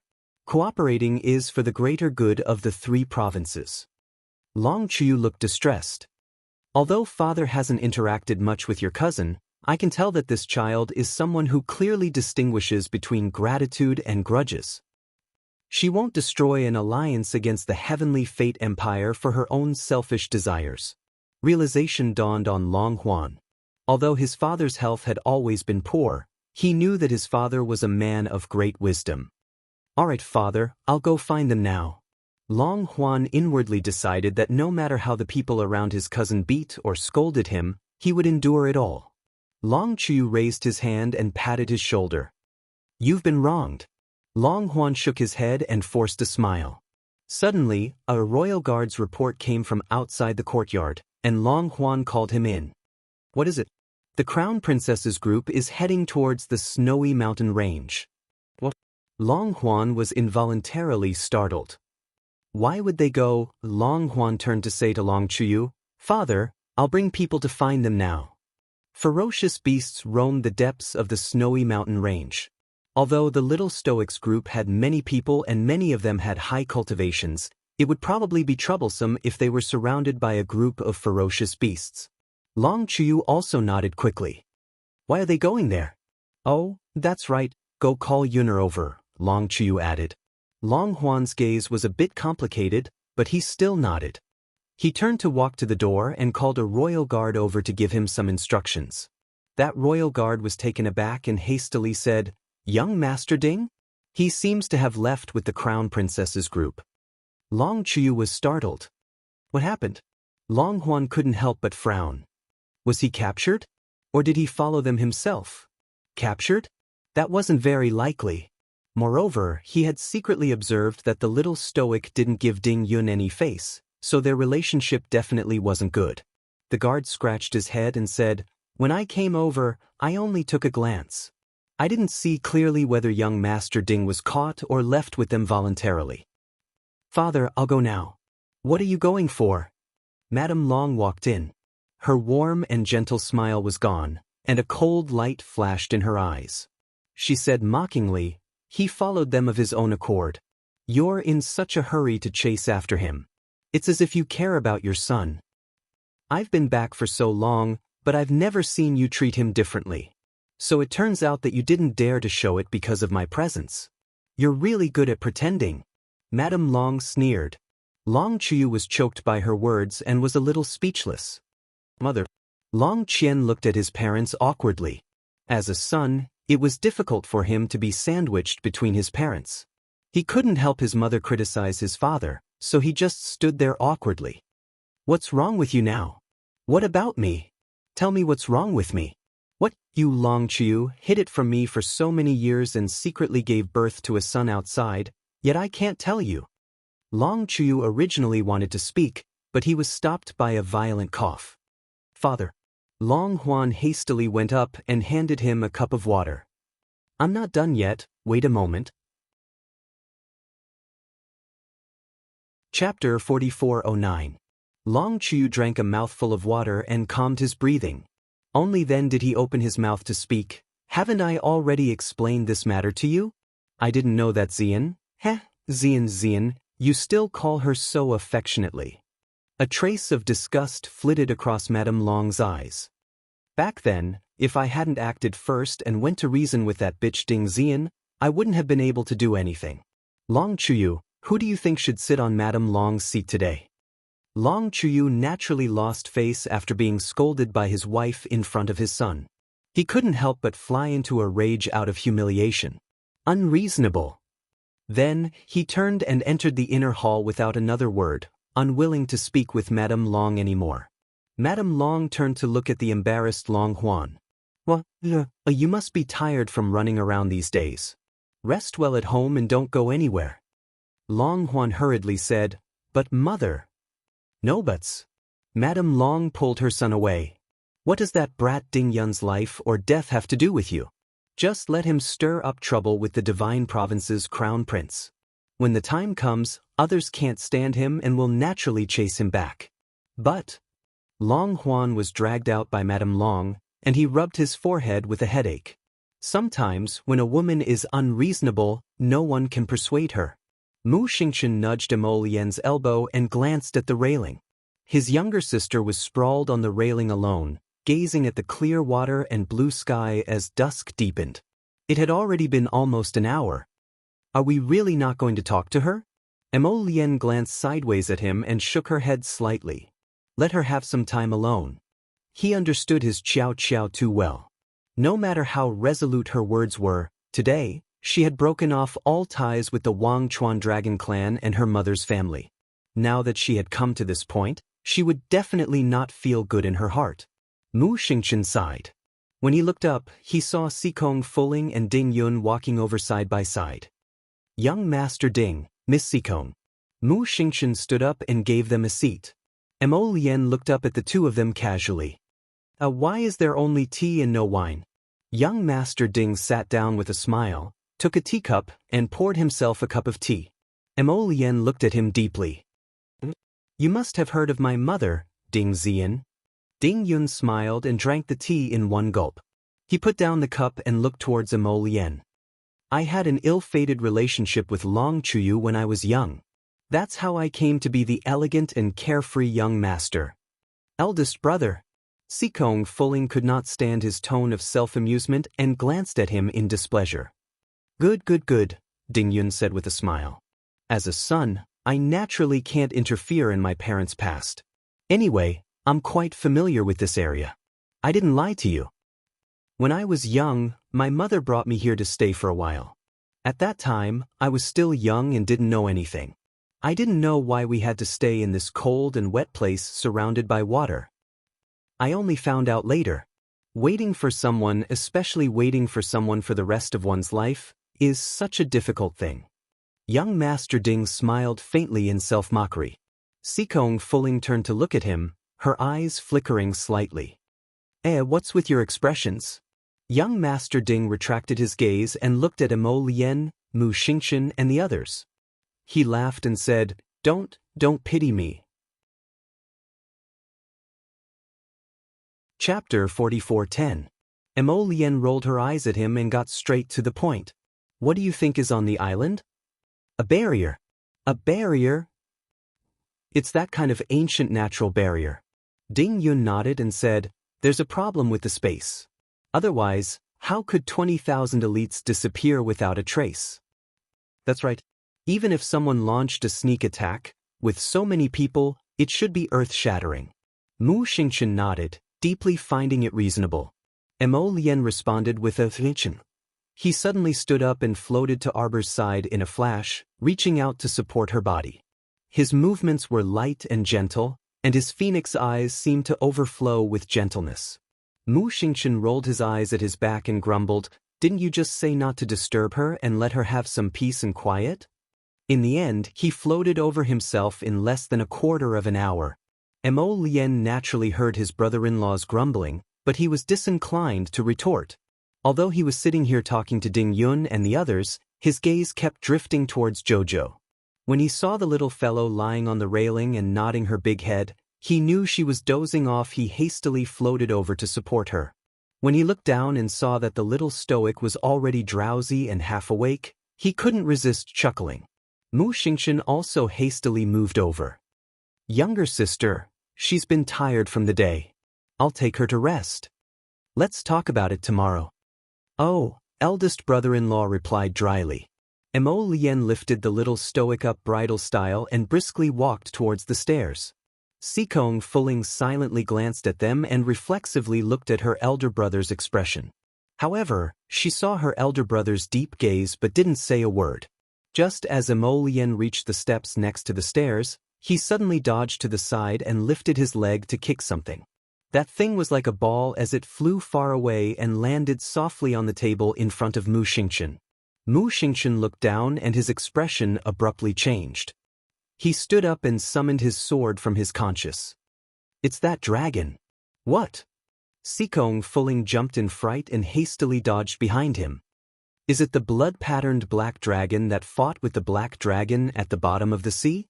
That blood-patterned black dragon left a deep impression in everyone's mind. The battle between the two dragons and the might of the holy beast was still fresh in everyone's minds. Everyone looked at the dragon lying on the table in astonishment. It was as long as a forearm and as thick as a finger. It looked like a worm, completely lacking the might of a black dragon. After being kicked by Mo Lien earlier, it was still lying limply on the ground, unable to catch its breath. Everyone was speechless as they turned to look in Mo Lien's direction.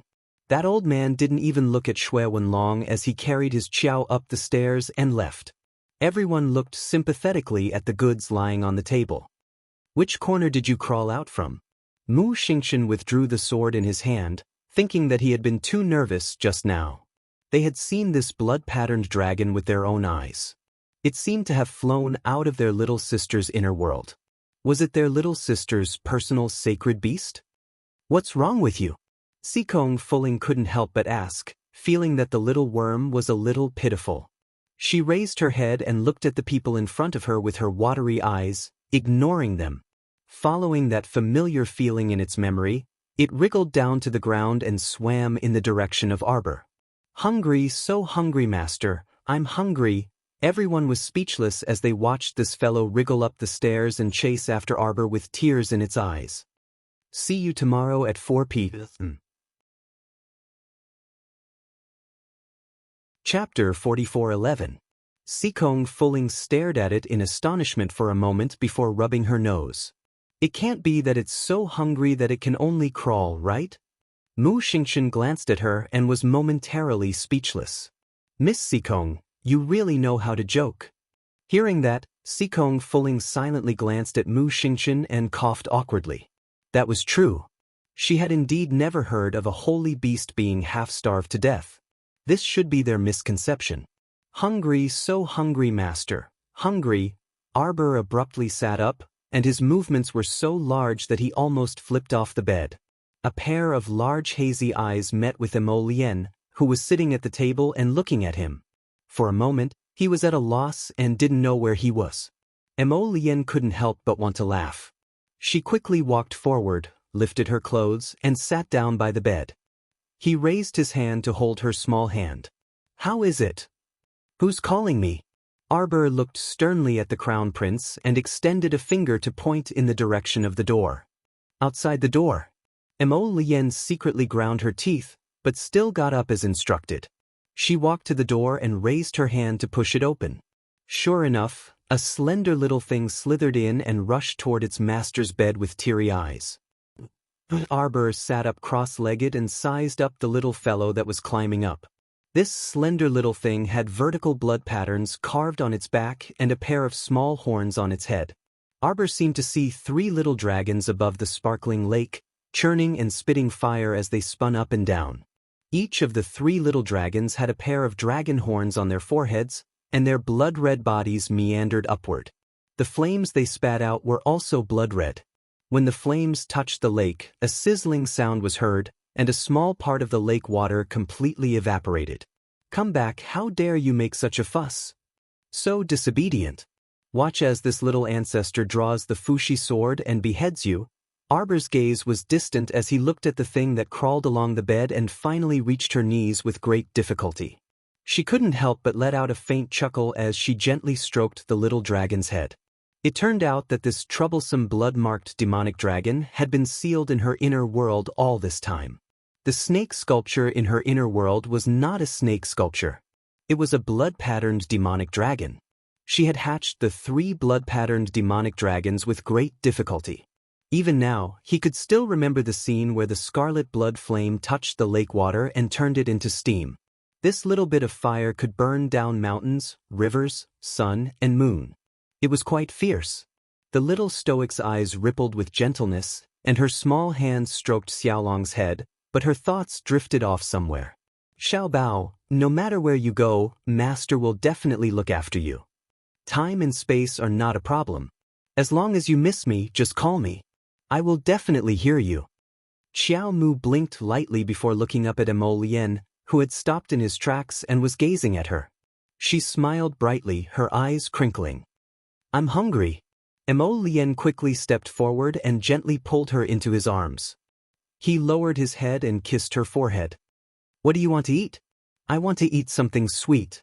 Bean paste cake, pineapple jelly, coconut cup, hibiscus crisp, anything is fine." Emo Lien reached out to support her shoulders and looked down at the blood-patterned demonic dragon circling around the little girl's legs. "I didn't expect this to be a dragon that likes to eat sweet things. Little Red can't fly when it's hungry." Arbor stroked Xiaolong's head, her voice rueful. Emo Lien raised her brows. "Little Red?" Chapter 44:12. Arbor nodded. Speaking of which, it actually has 2 younger brothers. It's called Little Red, second brother is called Little Red, and third brother is Little Red. Prince Mo's expression was a bit indescribable. The Crown Prince glanced at Little Red sympathetically and coughed lightly. "But isn't it a black dragon?" Even Little Black sounded better than Little Red. She was so feminine, just like a brothel worker who did odd jobs, but it has scarlet blood tattoos all over its body. The little girl argued with reason and glanced at the crown prince. Do you think this name isn't good? I've been calling it this since a very, very long time ago. The crown prince immediately shook his head without any integrity. No, Jojo's name is really good. This lousy dragon didn't express any objections. It wasn't like he had nothing better to do than argue with his wife over a trivial matter. This name is naturally good. Arbor nodded.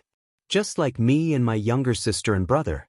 Arbor, Xiaolin, Xiaosin, you can tell they're blood-related siblings from the sound of it. Blood-related and inseparable. Just from the name, you can tell they're family.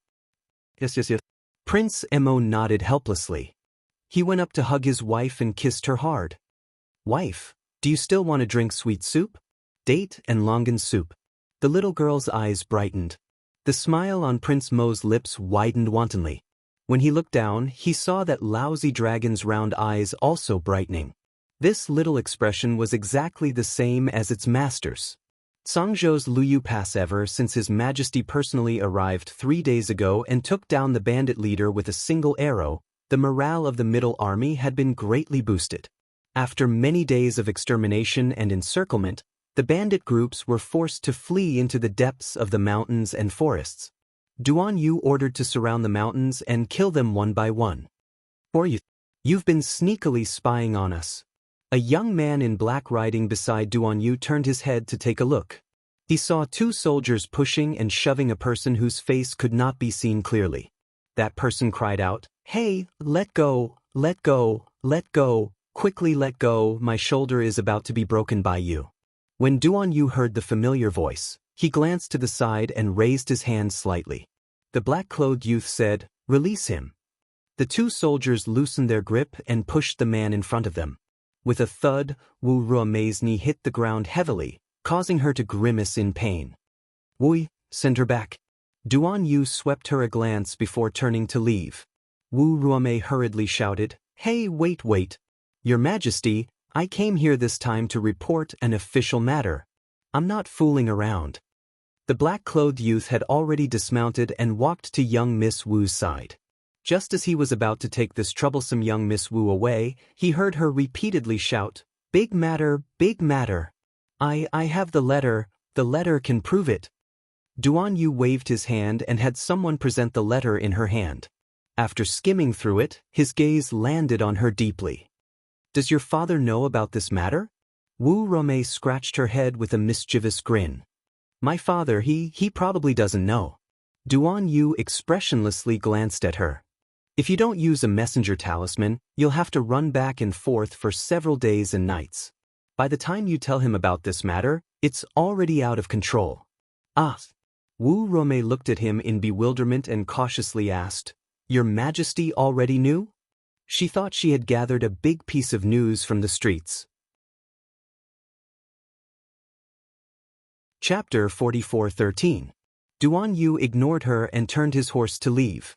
He said, "Send her back to the Prime Minister's estate."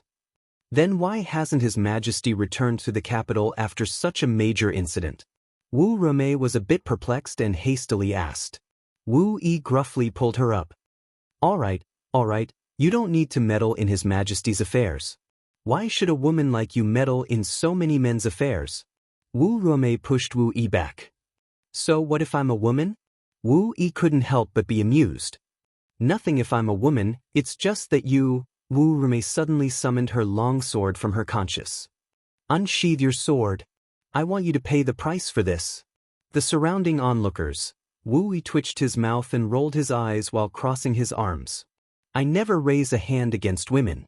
Are you looking down on us women? Let me tell you, someone like you won't last more than 100 moves in the hands of Commandery Princess Wushuang. He didn't expect this eldest miss of the Prime Minister's estate to hold Commandery Princess Wushuang in such high esteem. This degree of blind adoration could rival that of a moron. Alright, stop making a fuss. His Majesty is busy with proper business. How am I making a fuss? Wu Ruomei retorted angrily. I came to help him suppress the bandits and deliver important news to him while I'm at it. By the time your news arrives, the incident will have already happened. Wu Yi couldn't help but laugh. He grabbed Wu Ruomei and walked towards the carriage parked at the side. He directly threw Wu Ruomei into the carriage and instructed the coachman, "Bring some people and safely escort Miss Wu back to the estate." Wu Ruomei was flustered and exasperated as she clung to the carriage frame and pounded on the wooden planks. "Hey, punk, you still haven't told me, did His Majesty already know about the second prince's ulterior motives?" Wu Yi didn't answer her and only threw her a look that said, "Figure it out yourself." "Giddy up." The coachman swung his whip and jolted Wu Ruomei back into the carriage. She cursed the entire way back. "I'll still be back.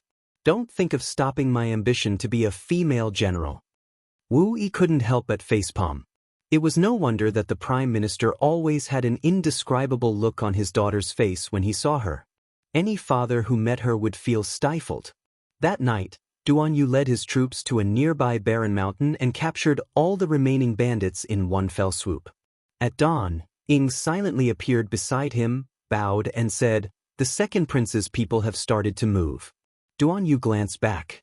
Amidst the warm mist, rows of green-clothed puppets with cold and sharp expressions stood before him. These people were the assassins that the second prince and the third prince had hired from Joe City. At that time, after being captured by his people one by one, they were all turned into puppets. Now they could be put to good use. That third royal brother of Zhen's really didn't make a move? Duan Yu's eyes flickered.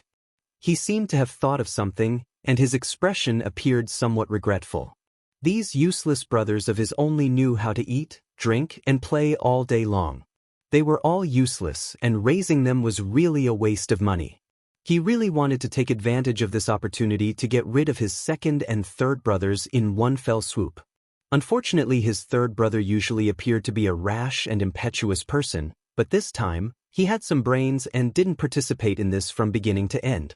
He really couldn't find a good reason to capture him for any random reason. Duan Yu couldn't help but sigh. Chapter 44:14. If he didn't leave the city, how would second royal brother dare to make a move? After dilly-dallying at Luyu Pass for several days, it was time to set off for the capital. He really wanted to see what this second brother of his could do under his nose. "Your Majesty, 8th young Master Qi is here." Duan Yu raised his brows and looked back. He saw an elegant and handsome man in white walking over like a gust of wind between two rows of soldiers. Following behind him was a slender woman with a white veil covering her face, revealing only a pair of beautiful eyes. Duan Yu's gaze only landed on that 8th young Master Qi and didn't notice that woman. Her pair of beautiful eyes only stared deeply at him. "Greetings, Your Majesty." 8th young Master Qi Rui bowed in a very standard manner. The woman following behind him took 2 steps forward and bowed in greeting. "This subject, Qi Liren, greets Your Majesty." A strategist beside Duan Yu leaned closer and whispered, "Third miss of the Qi family." Duan Yu swept that woman a non-committal glance and nodded. "No need to be so courteous."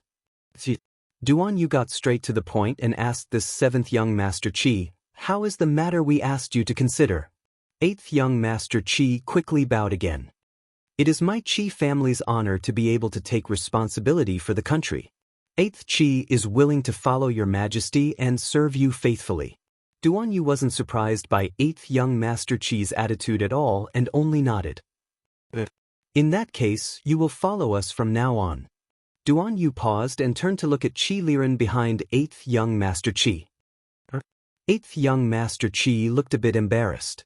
When his family heard that he was coming to have an audience with His Majesty today, they insisted on shoving third sister over and insisted that he bring her along.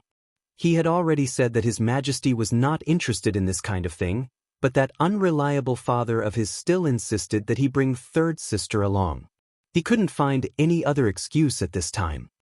"Third sister is the most talented person in our Qi family." 8th young Master Qi smiled awkwardly.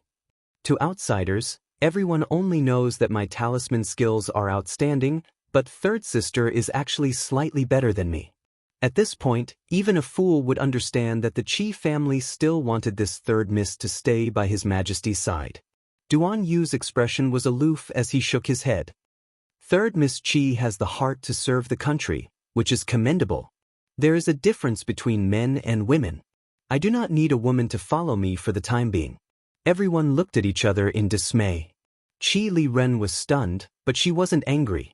She said slowly, I heard that Your Majesty has a female physician with superb medical skills by your side. Her name is Tu Xiuxiu. Eighth young Master Qi quickly turned his head and winked at the third Miss, Qi Liren. Third elder sister's words were like a slap to His Majesty's face.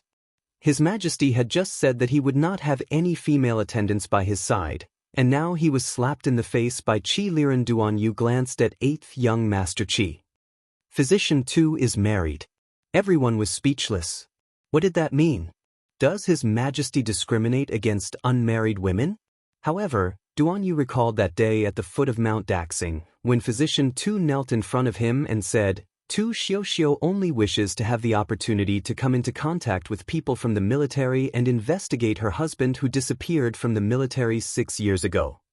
Whether he lived or died, Tu Xiuxiu only wanted to know the final result so that she could be at ease. Could Tu Xiuxiu be the same as other women? Of course, she was different. Duan Yu didn't say anything else and turned to order, return to the capital. Qi Liren took 2 steps forward and shouted at his departing figure, I will make you see me in a different light.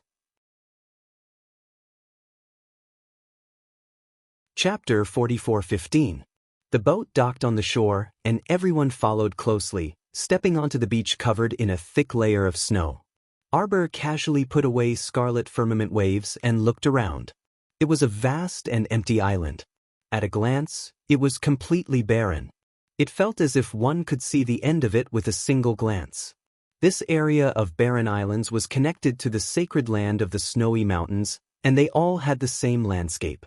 Due to the low temperature, the island was practically barren, and it was a vast expanse of whiteness everywhere. The snow creaked when they stepped on it. The closer they got to the center of the island, the heavier the snow became. Everyone followed the little girl closely and gradually discovered that the little stoic was forcefully leaving 2 rows of small footprints, as if she was walking very happily. This was truly too obvious. Everyone's cultivation was able to walk on snow without leaving a trace. Yet this fellow purposely left a small hole with each step, trying to pull her calf out of the snow pit, sinking it again, pulling it out again. Young Sir Ding couldn't resist chuckling. Could it be that you didn't play with snowmen when you were young? The little stoic ignored him and continued walking on her own path, 1 step at a time. Her small hand lifted her skirt several inches, leaving a small footprint with each step, and she continued walking forward. When she was young, her sect was covered in snow all year round. Murong Sun held her hand as they walked on the snowy mountains, leaving behind 2 rows of footprints. The little stoic chased after her footprints and forcefully stepped on them. When everyone saw that she was having so much fun by herself, their childlike instincts involuntarily arose, and they followed the little stoic's footsteps everywhere. Before long, they trampled the pure white snow into a mess, leaving behind footprints everywhere. The little stoic suddenly stopped and turned around to ask, why isn't there a trace of human habitation when 20,000 people are gathered here? 20,000 people wasn't a small number. Even if they were all experts with cultivations above the 12th level of the spiritual realm, it would be fine if they walked on the snow without leaving a trace, but it was impossible for 20,000 people to walk without leaving a trace, right? Young Sir Ding smiled and slowly walked forward while stepping on the snow. Follow me. The little stoic raised her foot and hesitated for less than a second before following closely. She glanced at young Sir Ding. You really lived here when you were young? I've never lied to you. Ding Yun turned his head and gazed deeply at her. Arbor snorted and jumped forward. You were so small back then. How could you survive on a deserted island like this? Have you eaten sea fish before? Young Master Ding turned his head and asked. It's fishy, bland, tasteless. I ate it for 3 years. Xiao Mu abruptly looked at him, and her heart shuddered. This Ding Xian was truly a lunatic. It was one thing for her to suffer, but why did she have to drag her own son into it? This woman really didn't know how to dote on her son. I was 4 years old then. It tastes terrible. Ding Yun turned to look at her again and smiled devilishly. Sigh, it wasn't until I was 7 that I realized that in this world, there are so many things that are more delicious than sea fish. The little stoic halted her steps. I live on this island. Something like that? Ding Yun shrugged. I don't remember clearly. The deserted islands here were all the same. There's snow everywhere, weeds and withered vines everywhere. The little stoic looked like she wanted to say something, but in the end, she glanced at him and didn't speak again. The venerable Peach Blossom Immortal and Prince Emo walked side by side and followed behind them from a distance. Everyone was a cultivation expert, so even though they were separated by a certain distance, they could hear everything very clearly. Do you want to ask me if I hate Long Chuyu? Chapter 44:16. Arbor stole a glance at him with a serious expression on his little face. He did not reveal his gossip-loving Joe character at all. His little face was serious, indicating that it was up to him to say it or not. Young Master Ding walked forward slowly, a smile on his lips. It would be a lie if I said I didn't hate him. It's just that I thought I hated him very much. Who would have thought that when I saw him again, he shrugged helplessly. It seems like that's all there is to it. You're right. I feel nothing. That's how I feel when I see Long Chuyu. Not feeling anything is the greatest feeling. Arbor glanced sideways at young Master Ding, wanting to say something but hesitating. Are you trying to comfort me? Arbor rolled his eyes coldly at him. You're thinking too much. He took a step forward and stomped his foot down, creating a small hole in the ground. The venerable Peach Blossom Immortal waved his little golden fan and smiled faintly. Everyone has their own story. Jojo loves to listen to stories. It's really not a good habit. With her curious nature, she would be abducted by someone sooner or later. Mo Lien glanced sideways at him. What are you trying to say? The venerable Peach Blossom Immortal gestured with his chin at her and glanced at young Master Ding in front. Jojo wants to talk to him. Then let's talk. The venerable Peach Blossom Immortal snorted. You're really generous. She knows what she's doing. The venerable Peach Blossom Immortal could not help but roll his eyes. He continued to slander her. Unfortunately, we don't know if others know what they're doing. Mo Lien glanced sideways at him. A ruthless little Mo Lien jumped out of her heart. She used the hammer in her hand as if she was playing whack-a-mole. Thump, thump, thump, thump, thump, thump, thump. She hammered 18 times in a row. She hammered eldest Qin, Omega Kotoku, Ding Yun, Ming Yasi, Yuan Shurchen, Feng Chongqing, and a bunch of other people who kept popping out of the pit. Especially the Feng clansmen who had been indoctrinated by Feng Hepping into the concept of boy toys. Mo Lien held a small hammer and hammered Feng Chongqing and Feng Chongfei's 2 big heads. Who asked you to marry Jojo? I'll beat you to death, beat you to death. When the venerable Peach Blossom Immortal saw that he did not speak, he could not help but cast a sideways glance at him, only to see him staring at him with a strange expression. What's with that look? Mo Lien turned her head without a word and walked away. After taking a few steps, she couldn't help but cover her face with her hand. How could he have such a strange and childish idea? Wait, why did it feel like something was missing from the gopher hole? Husband. Peach Blossom. Arbor suddenly turned around and waved at them. There seems to be a boundary here. We can't pass through it. Be careful. There's something strange about the space on this island. Mo Lien and Hechen floated in her direction one after the other. Suddenly, they saw the layer of snow under the little stoic's feet abruptly collapse, and she instantly plummeted downwards. Young Master Ding, who was standing closest to her, subconsciously reached out to grab her wrist, trying to pull her up. However, Jojo's speed of descent was too fast, so he grabbed empty air.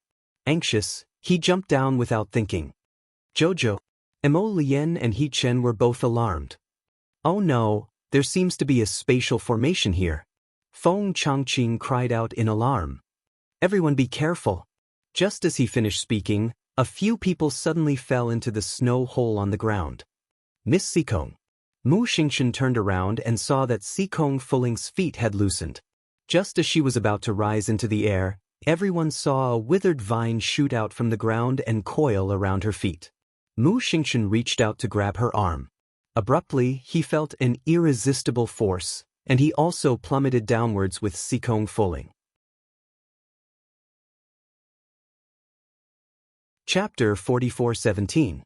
Xiao Mu knew that things were bad, but before she could break free and fly up, she felt an extremely majestic force dragging her small body down the entire way.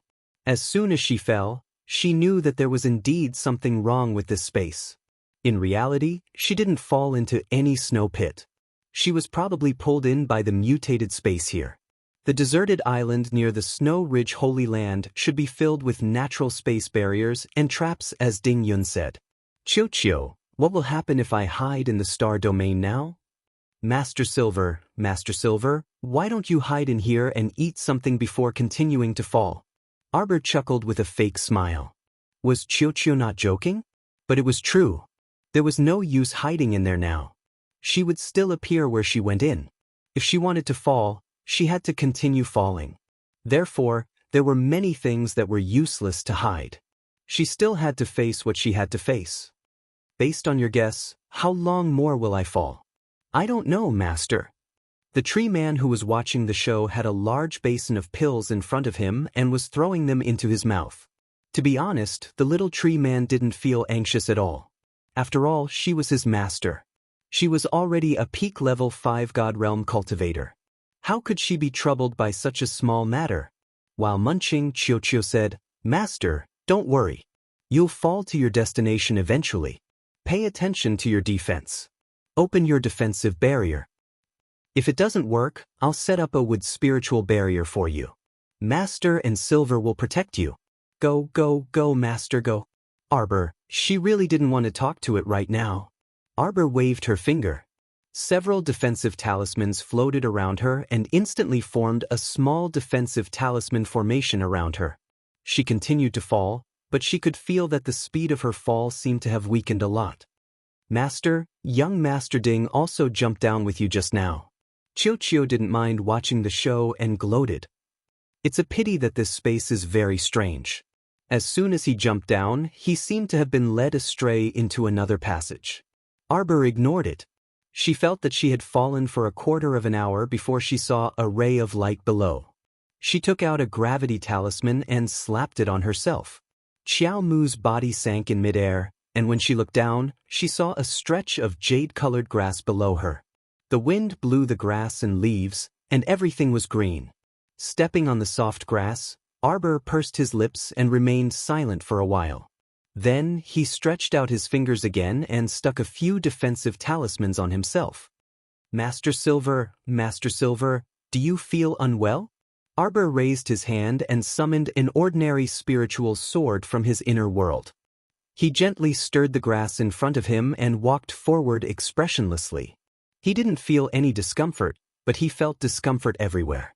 It was very likely that the scene of green grass in front of him was just an illusion. Perhaps, wherever she walked, there would be mountains of corpses and seas of blood. Out of caution, the little stoic was willing to wrap herself in several layers of defensive barriers.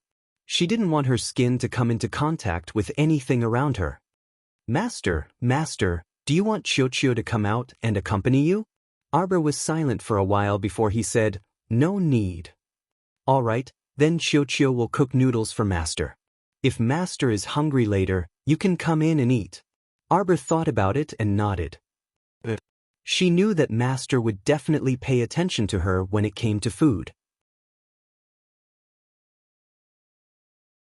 Chapter 44:18. Qiu jumped down happily, then turned around and went to work. Xiao Mu walked for about half an hour in this expanse of lush green grass before finally stopping. Looking back, everything was still filled with an emerald color. Turning around and looking forward, the fragrant grass stretched to the heavens and the earth, as if there was no end in sight.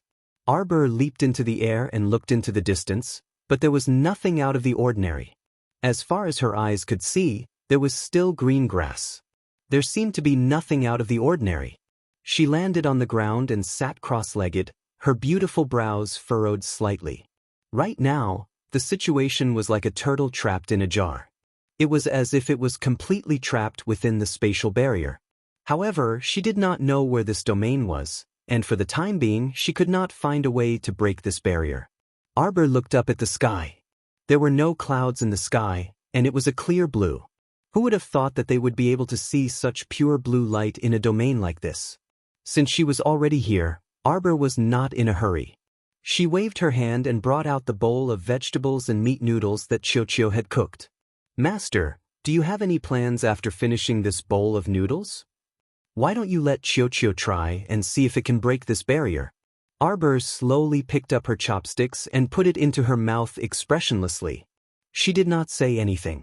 Qiuqiu was familiar with her personality. When she was thinking, she did not like to respond to anyone. Thus, she said to herself, just now, the great crown prince and his excellency Hechen contacted me, but I could not drag them in directly. This shows that the surrounding space is very strange. The people who seem to be around us may be separated by thousands of mountains and oceans. Xiao Mu was sitting on a small, sparkling golden stool. She held her bowl of noodles in her hands and ate mouthful by mouthful. Master? Arbor raised her head slightly, only to see the scenery in front of her wavering slightly. Two tall and straight figures appeared in the air in front of her. Looking at the situation, the two of them were walking in a cave. On the stone wall, there were a few twisting black snakes with scarlet eyes that slowly slithered down the wall. Suddenly, one of the snakes shot out. The venerable Peach Blossom Immortal glanced at it from the corner of his eyes. With a flick of his finger, a stream of energy pierced through the snake's head and split it into two. Soon after, the shadow faded away. Like water ripples, it slowly rippled. Arbor's chopsticks paused for a moment before she continued eating her noodles. After finishing the broth, she tossed the empty bowl to Qiuqiu. Master, the crown prince is with the Peach Blossom Immortal Venerable. You don't have to worry. Arbor said expressionlessly, when have I ever worried about them? Then why didn't you say anything earlier? Qiuqiu said, feeling wronged. She thought that her master was in a bad mood because she was separated from the crown prince and was worried about her husband. That's because you are too noisy. I don't want to talk to you, Arbor said bluntly. Qiuqiu was immediately speechless. Could it be? Was it being despised by its little master? Arbor put away the small golden stool she had prepared and stood up. She patted the non-existent dust off her clothes. The defense talisman array covering her body was faintly discernible, its talisman power seemingly about to dissipate. Arbor did not hesitate to slap a few more defense talismans on herself and walked forward. I don't know when this will end, Qiuqiu said softly. Qiuqiu said in a small voice, Master, why don't we burn all the grass here and see? Can you burn this area? Arbor said indifferently. We don't even know how big this place is. Chapter 44:19. What should I do if my power runs out after burning halfway? Feeling stifled, Qiuqiu shut its mouth. A moment later, it said, Then what should we do, Master? We'll take it one step at a time. Xiao Mu indifferently looked ahead. With a flick of her sleeve, a large swarm of poison-tailed butterflies flowed out from between her fingers and scattered in all directions. At the same time, Emo Lien and Yuan Shurchen were also standing in the cave, gazing with deep eyes at the phantom that appeared in midair for an instant and then disappeared immediately. They watched as Arbor released a swarm of poison-tailed butterflies to search for the barrier. The two of them exchanged a look. What do you think is strange about this space? Everything is strange. Yuan Shurchen put away his little golden fan and turned to wink at Emo Lien. But the way Jojo expressionlessly ate noodles just now was so interesting. Emo Lien stepped forward without another word, not even bothering to roll her eyes at him. Your sister is really a weirdo. Sikong Fuling held a meat bun in one hand and fiercely tore into it. She often carries hot soup and hot noodles in her personal inner world.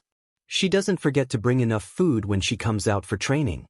Sikong Fuling was currently sitting cross-legged on a round log and chewing hard on the meat bun in her mouth. Compared to my sister, I think you're also quite a weirdo. Mu Xingchen stood on the other end of the log and gazed at the bubbling blood pool around them. You can actually eat a meat bun in this kind of blood pool and sea of corpses? If you're not a weirdo, then what are you?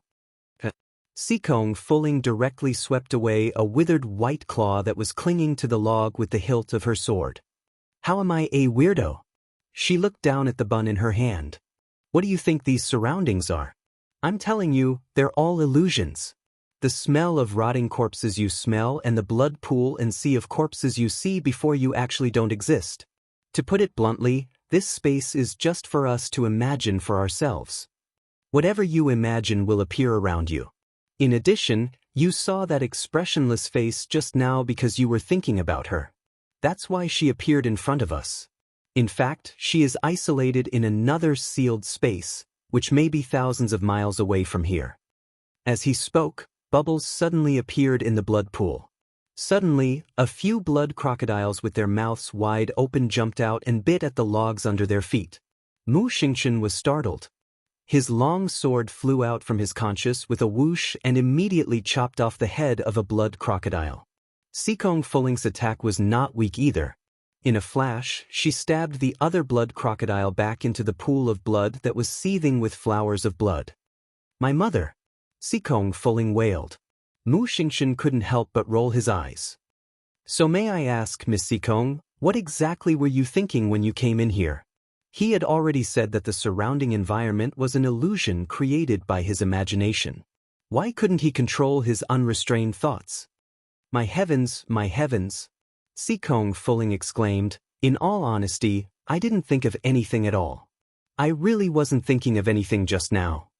Sikong Fuling suddenly felt her hair stand on end. She turned her head in unison with Mu Xingchen and saw a sinister dragon head emerge from the rippling pool of blood. Mu Xingchen exclaimed in shock. You? Why are you thinking of that black dragon again? Chapter 4420. I wasn't thinking about that black dragon. Sikong Fuling complained incessantly, her face already scrunched up into a ball. She fiercely slapped the back of her head, wishing for nothing more than to slap herself. Who told you to run your mouth off and let your thoughts run wild and wanton? Why did you think of that dragon in that damn stoic face's dream? This fellow recalled in horror that she indeed rejoiced for a split second in her heart just now. Thank goodness, it was only a few blood crocodiles that weren't too big or too small, and not that violent black dragon in the tsundere little stoic's dream. In the end, she seemed to have met a tragic end right away. Hurry and paddle, Mu Xingchen.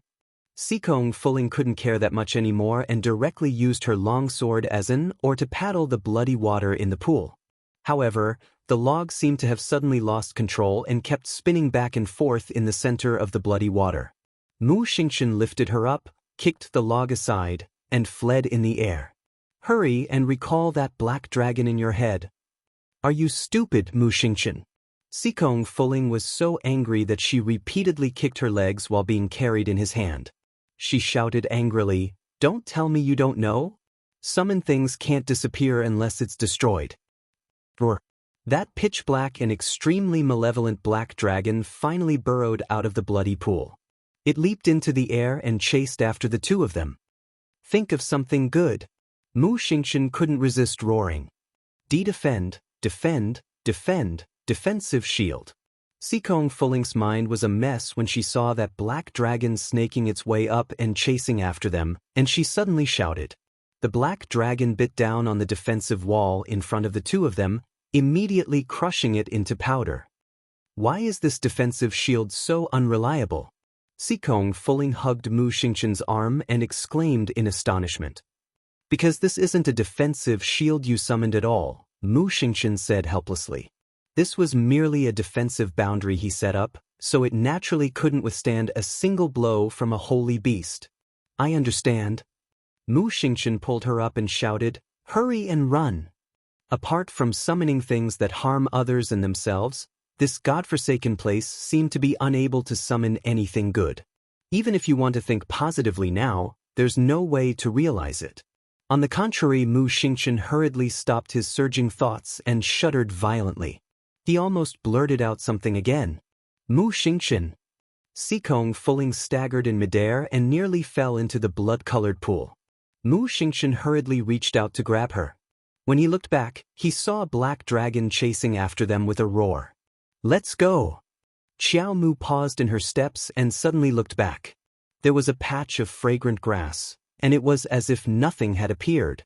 She turned around and took 2 more steps. Suddenly, the sound of a spirit sword leaving its scabbard rang out. The spirit sword in his hand stabbed backwards at an extremely fast speed, bringing out a figure that fell to the ground with a plop. The little stoic expressionlessly turned around to look. That thing slowly arched up, and the bones all over its body creaked. His head slowly rotated in a 360-degree circle before facing Xiao Mu head-on, and his pair of dead fish eyes rolled upward. Gah! That thing suddenly let out an ear-piercing shriek and shot toward Arbor with abnormally swift and violent movements. At the same time, the surrounding grass rustled, as if countless zombies were crawling out and gathering. Chapter 44:21. In the blink of an eye, Arbor's hand shook, and a thin piece of paper flew out from her conscious. It slowly unfolded like a painting scroll slowly opening up. Light flowed out, and the painting displayed the mountains, rivers, sun, and moon with her current cultivation. The Tianji treasure blueprint could already open up the 10th layer of the attack. Thousands of streams of light flowed out of this tiny blueprint, turning into specks of gravel that emitted a lustrous white light. They shot out in all directions. A moment later, Arbor looked at the already quiet air around her and silently put the Tianji treasure blueprint back into her conscious. "Qiu, I was just wondering if there would be corpse puppets here. In the end, Master Silver, this place can't be the legendary realm of misfortune, right?" "Realm of misfortune?" Qiu simply flew out of the star domain and climbed onto Arbor's shoulder, dancing with joy as it said, "Legend has it that in the realm of misfortune, all fantasies will come true." The little tray ant climbed onto her shoulder and looked around. But generally speaking, after entering the realm of misfortune, everything you see before you is an extremely terrifying place. Master was indeed quite a weirdo. From the moment she entered until now, apart from the batch of corpse puppets she had imagined, which the Tianji treasure blueprint took care of in a matter of minutes, she really did not encounter any other dangers. Moreover, in front of her, the sky was clear and green.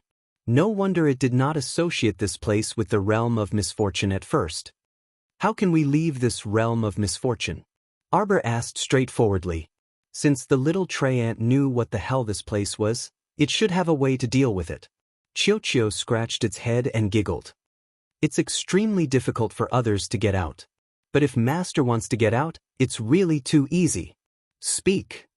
"Master, you can refine this realm of misfortune." Arbor's eyes flickered.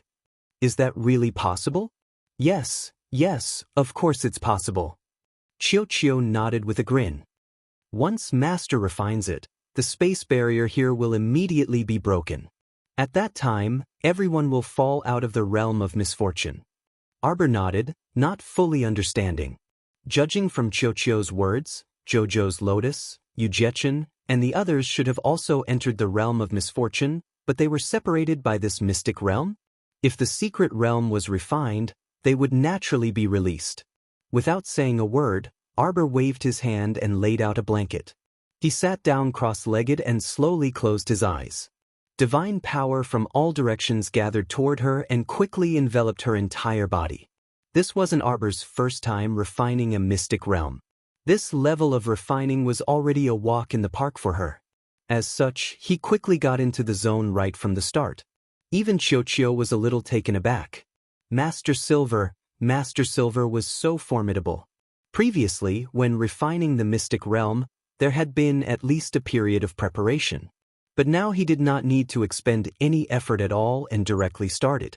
At this moment, young Master Ding was standing on an abandoned hill with a frown, looking up at the mirage in the starry sky. He did not know what the little fellow was doing. A large wave of corpse puppets had been destroyed by the Tianji treasure blueprint just like that. Now, she was sitting on the ground as if nothing had happened. Was it because she had overused the divine power she had injected into the Tianji treasure blueprint just now?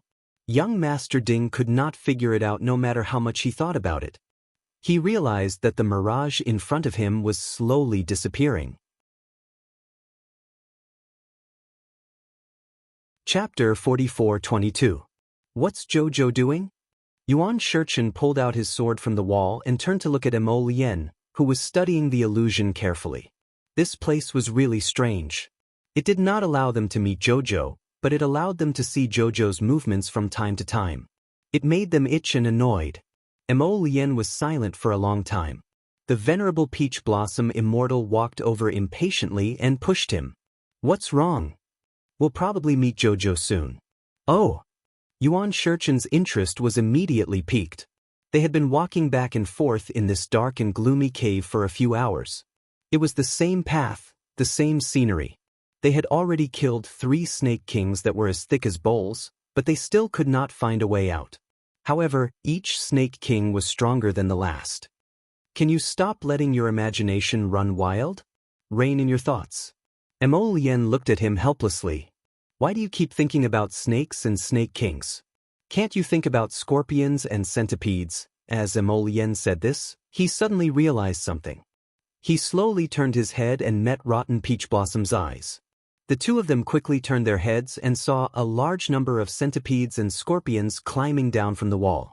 Without another word, they broke into a run. Their slender figures flashed through the cave like lightning. The venerable Peach Blossom Immortal could not help but curse. Mo Lien, are you a pig? You told me not to think nonsense. What are you thinking about? Can't you think about 17 or 18 Jojo? Jojo hugging a gold brick, Jojo hugging a jade pearl. Do you think it's a perfect picture? There's no use thinking about it. There's nothing beautiful in this place of misfortune. Would it conjure up 17 or 18 cute Jajas? Dream on. So why don't you think about centipedes and scorpions? Why don't you think about an 8-horned centipede king that broke out of the wall? Boom! The cave in front of them collapsed. The shadow of a black and white behemoth crawled out of the crack in the wall. Mo Lien felt her scalp go numb. She slapped the black line of fire away and scolded, "You're the pig!" Ma Shichen wished he could bite off his own tongue. Mu Xingchen, I'm telling you, block it. Block it. Sikong Fuling clutched her bloody arm and widened her eyes in horror as she stared at the big black dragon spewing lightning across from them. If you do that again, I'm telling you, I'm done for. It's over. If it were any other time, Sikong Fuling's rippling voice would certainly make people laugh. But now, they really didn't have the energy to laugh, and the two simply couldn't cry. If I die, then so be it. Mu Xingchen closed his eyes and took out 17 to 18 divine power beads from his inner world. Wait, could it drop? Will it affect us? What's going on, Mu Xingchen? Did you notice that the ground is shaking? No, that's not right. It seems like the entire space is shaking and shattering. Mu Xingchen grabbed Sikong Fuling and leaped backward. He was about to throw out the divine power beads in his hand when he saw the black dragon baring its fangs and brandishing its claws in midair. It seemed to be bound by something as it roared and rolled in the air. The dragon's entire body was tightly constricted in a whirlwind as though it was being sucked away by some demon-subduing spirit weapon. It turned into a cloud of dust and disappeared before their eyes. The sound of something shattering could be heard. The two of them looked at each other and screamed as their bodies fell down. Arbor caught a pitch-black round heart of misfortune when he heard a chuckle behind him. Jojo. Chapter 44-23. Arbor turned to look and could not help but frown. Why was it him? Young Master Ding was dressed in a light blue robe that was spotless. He looked rather elegant and at ease. It seemed that the realm of misfortune did not cause him any trouble.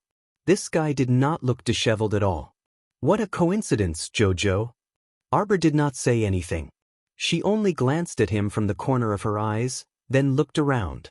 At this time, they were stepping on wet and gloomy water, and the walls were damp rocks. This was an underground karst cave. A faint light shone from the end, looking purple and yellow.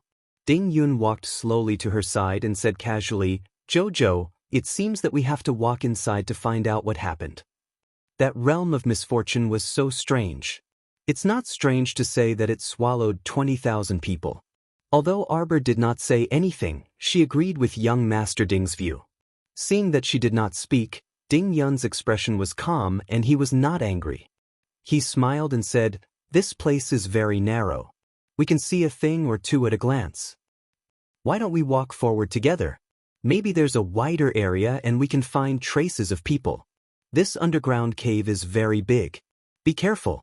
Xiao Mu reluctantly gave him an unsightly look before nodding. With 1 foot higher than the other, Xiao Mu felt uncomfortable everywhere as she treaded on the cold, damp water as she advanced. Fortunately, she had changed into a pair of thick boots before she left.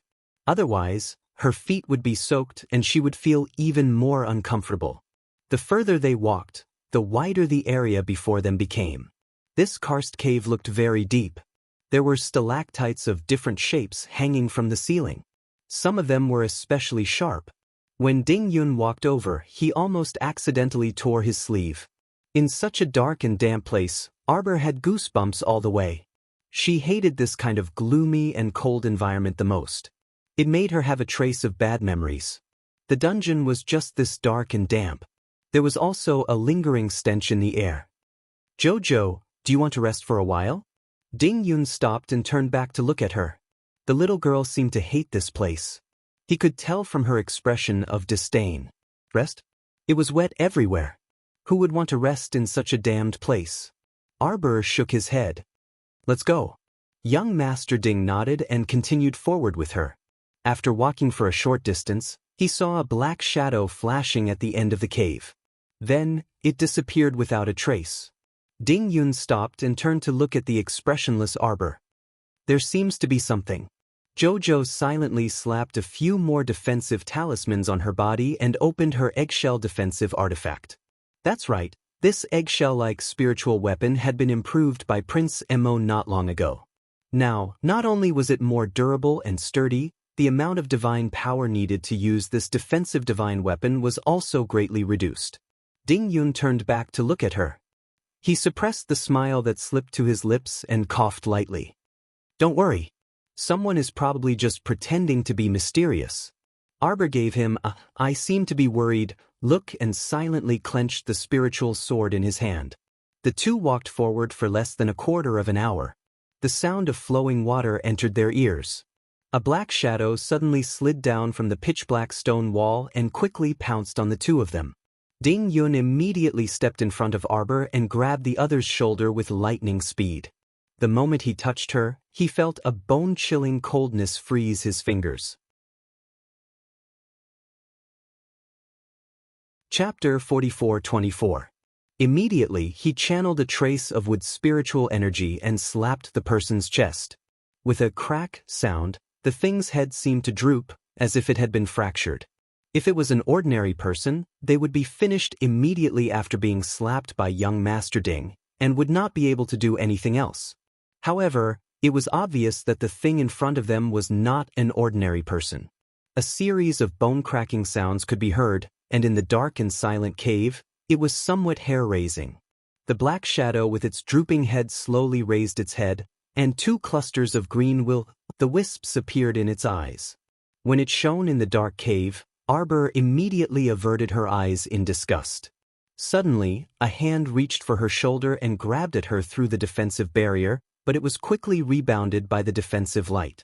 That person seemed to be in pain from the rebound, and cursed out loud, "Stupid girl, look carefully before you hit me." Xiao Mu turned around for a glance, her brows knitting together. "Why is it you? Why can't it be me?" That person rolled his eyes at her in annoyance, then looked behind her and his expression changed. "Come with me quickly." He turned and rushed into the stone wall beside them, disappearing in an instant. Arbor was surprised. It seemed that there were stone walls all around them, and they looked quite sturdy, but she did not expect that guy to pass through in an instant. "Jojo, let's go." Ding Yun called out to her. Arbor came back to her senses, and the sound of wind brushed past her ears. She instantly looked up. She saw a dense mass of 30 to 40 ghostly things with flickering eyes on the stone wall, one after another. Some were hanging on the stalactites, while others were lying on the ceiling of the cave. Suddenly, they let out strange howls, climbed down from above, and pounced on them. The two of them made a prompt decision and threw themselves into the stone wall beside them and passed through it in a flash. The scene in front of them stunned everyone. They saw tens of thousands of people sitting in a spacious place that looked like a drill ground. If it were not for the dark surroundings and the dripping of water from the stone walls, Arbor would have almost thought that they were in a martial arts drill ground. In front of them were rows upon rows of silent soldiers. All of a sudden, their eyes swept over the two of them. Arbor and Ding Yun both crashed into this large military field. Their very sudden appearance naturally attracted a lot of attention. Everyone was sizing them up, and they were naturally sizing them up as well. Arbor's heart skipped a beat. The soldiers sitting in a row had their hair tied into a braid. They wore black jackets and knee-length fur skirts. Their attire was so unique that it was naturally the special taste of the people of the underworld region. "Why are you here again?" Akir had just opened her mouth to retort when Yasi, who was standing beside her, swept a glance over her. "Shut up." Ali rubbed his wrist that hurt from the defensive block and grumbled repeatedly, "Eldest brother, you don't know, but when I went out to bring them in just now, my hand was shaken by the little stoic's defensive light." "Why did you go and grab her for no reason?" Minya said indifferently. "You're asking for trouble." It wasn't his first time coming into contact with this stoic face. He should know what kind of person she was, right? She was a little hedgehog that pricked anyone who touched her. Ali was indignant. He pursed his lips and snorted, grumbling, "Isn't it all to remind her?" Minya's face was stern as he strode to Arbor. "Long time no see." Chapter 44-25. Sir Jojo swept an expressionless glance over them. His pitch-black eyes looked around with a spirited expression. Many people were squeezed together. There were at least 10,000 people in the entire large field. "You guys?" Ming Yasi followed her gaze and looked around. "We were originally planning to gather here and rest for a while before informing you. Indeed, this place wasn't far from the Lishan Island they'd originally booked. Most importantly, it was difficult to sail the ship due to the fierce winds and torrential rain that day." Ali pursed his lips. "Big Brother said that we should take shelter on the island." Ming Yasi nodded slightly in silence. Arbor was rather surprised. She'd received news that 20,000 people from the Divine Prefecture and Song Prefecture had arrived on the island. She hadn't expected that the Dark Prefecture army had already arrived. "How long ago?" "We've been trapped here for at least 5 days, Ming Yasi said with certainty. After they'd been trapped, he'd been instructing people to keep track of the time, so he was well aware of the passage of time. Xiao Mu creased her brows upon hearing this. This meant that Ming Yasi's group had arrived earlier than the elites from the Divine Prefecture and Song Prefecture. But didn't they find it strange? Arbor glanced over. "Why must we rest on this deserted island?" Ming Yasi's expression froze. He thought back to that day and said in a low voice, "That day, the winds were fierce and torrential. A few ships just happened to run aground." When he said this, he also felt that this matter was rather coincidental. He was an intelligent person to begin with, so he immediately understood some things. "Jojo, you mean that someone deliberately set up a formation in the water to lure us onto the island?" Arbor nodded. Wasn't this already very obvious? When she'd come to the River of Forgetfulness with Long Shi's group, they'd also passed through this waterway, but nothing had happened to them then. There's a natural realm of misfortune on this island. Have you encountered it before? Of course not. Otherwise, these people wouldn't still be in such a neat and tidy state. Although these soldiers were all experts above the 12th level of the spirit realm, most of them probably wouldn't be able to escape unscathed in the realm of misfortune. Arbor looked up at Ming Yasi when she thought of this. As expected, Ming Yasi looked at her and shook his head. Realm of misfortune? Never. Oh. The little stoic replied faintly. Everyone's gazes simultaneously looked towards the little stoic's expressionless face. Why did he suddenly feel that the air was a little quieter, as if there was nothing to say? Could it be an illusion? The soldiers looked at each other, then silently shifted their gazes to His Highness Maya's. Ali couldn't help but chuckle. What realm of misfortune? You make it sound so mysterious. In any case, we've never met them. What's wrong? Did you fall into the secret realm? Young Master Ding smiled and nodded elegantly. We did fall in, but Jojo quickly fished us out. Ming Yasi creased his brows and approached the little stoic. Come here. Xiao Mu straightforwardly took a step back. Everyone's gazes instantly landed on her. There were very few women who dared to be so impudent in front of His Highness. Young Master Ding also stepped forward to block her and said with a smile, Ming Province's Crown Prince, the most important thing we should do right now is to immediately discuss a strategy to leave this place. Ming Yasi's cold gaze swept over young Master Ding. Move aside.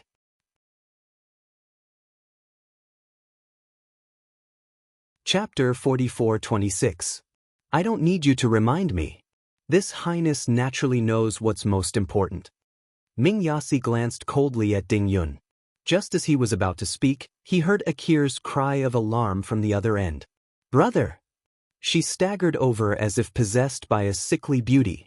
She clutched her chest with one hand and fell towards Ming Yasi in a panic. Ming Yasi's body movements were honest, and he very swiftly shifted his position to the side to avoid her fall.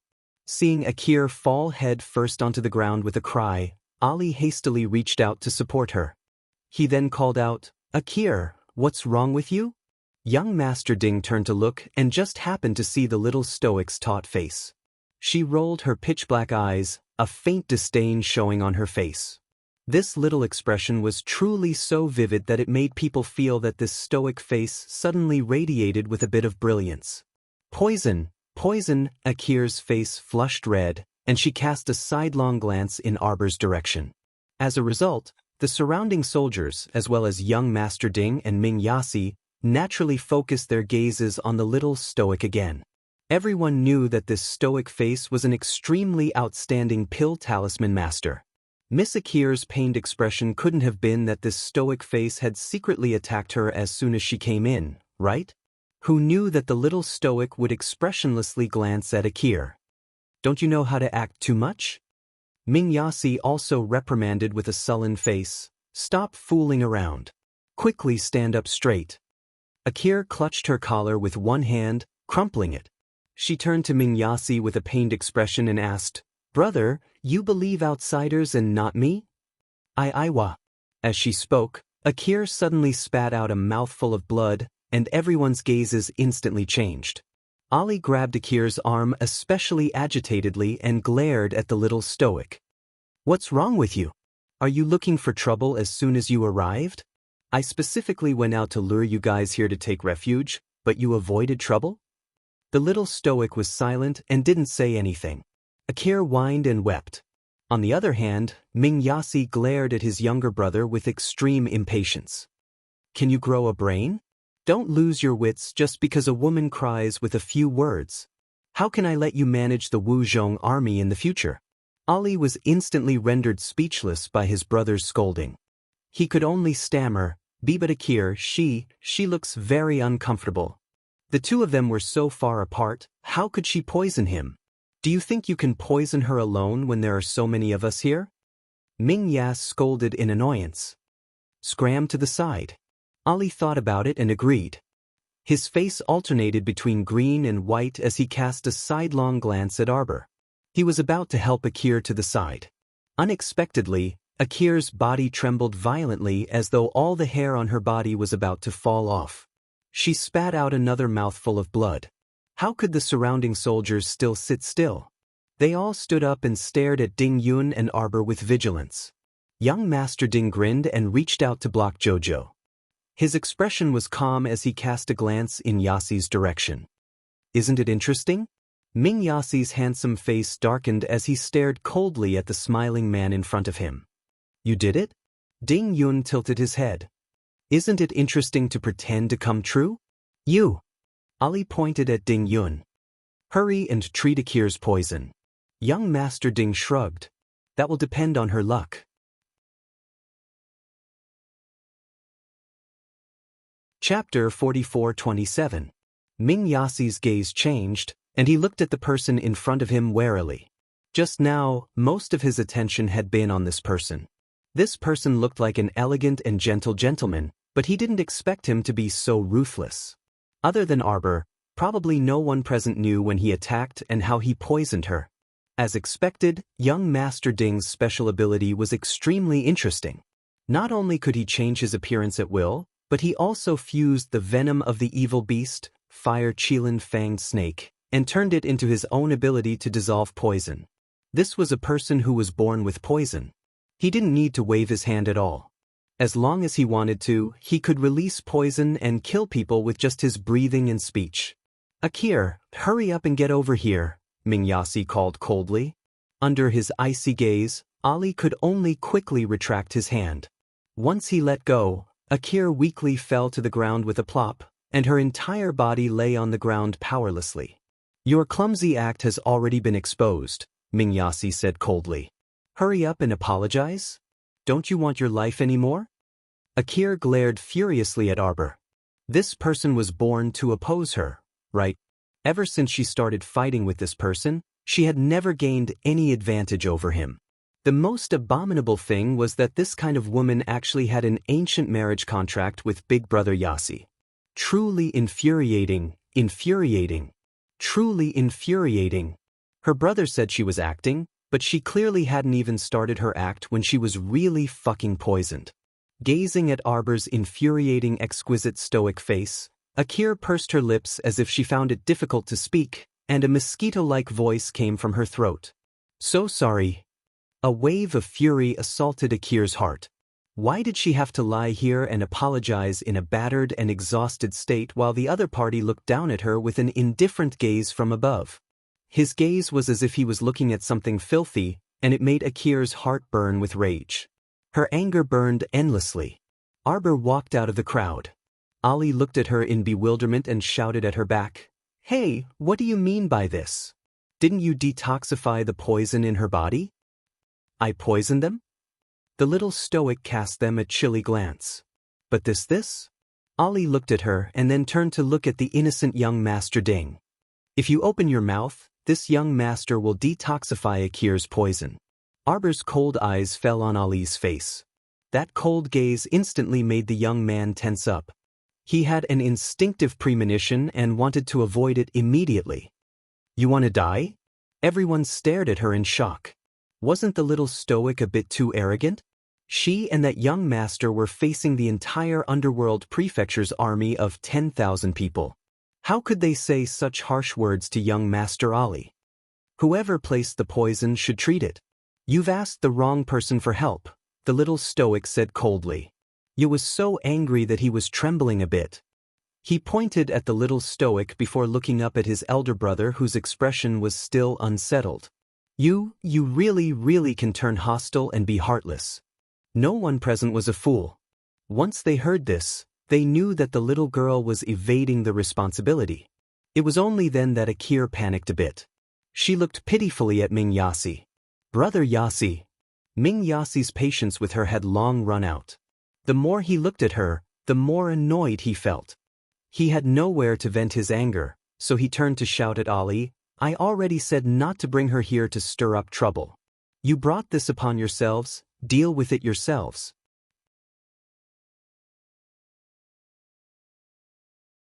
Chapter 44-28.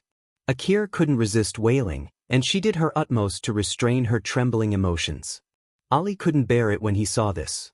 He walked up and whispered in front of Ming Yasi, "Brother, you have to help Akir." Akir didn't do it on purpose. Young Sir Ding floated past them with a grin.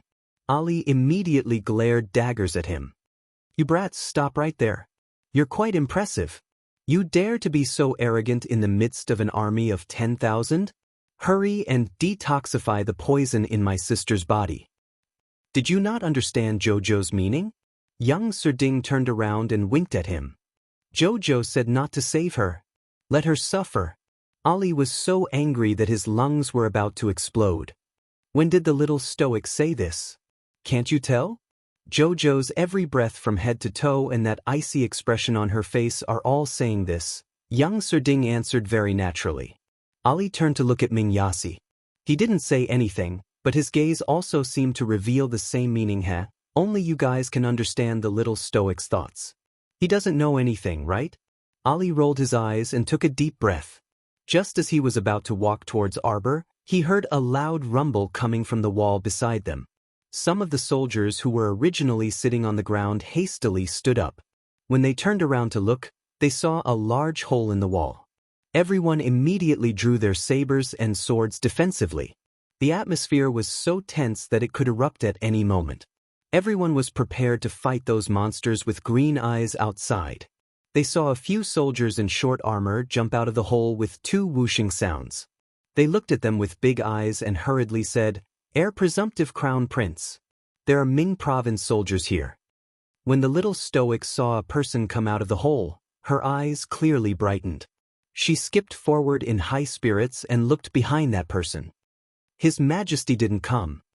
Vassal Heir Rong glanced at her helplessly. For some reason, he instantly understood what the little anticipation in her eyes meant. As expected, after his words stopped the little stoic's movements, this fellow immediately put on an icy expression and glanced at him.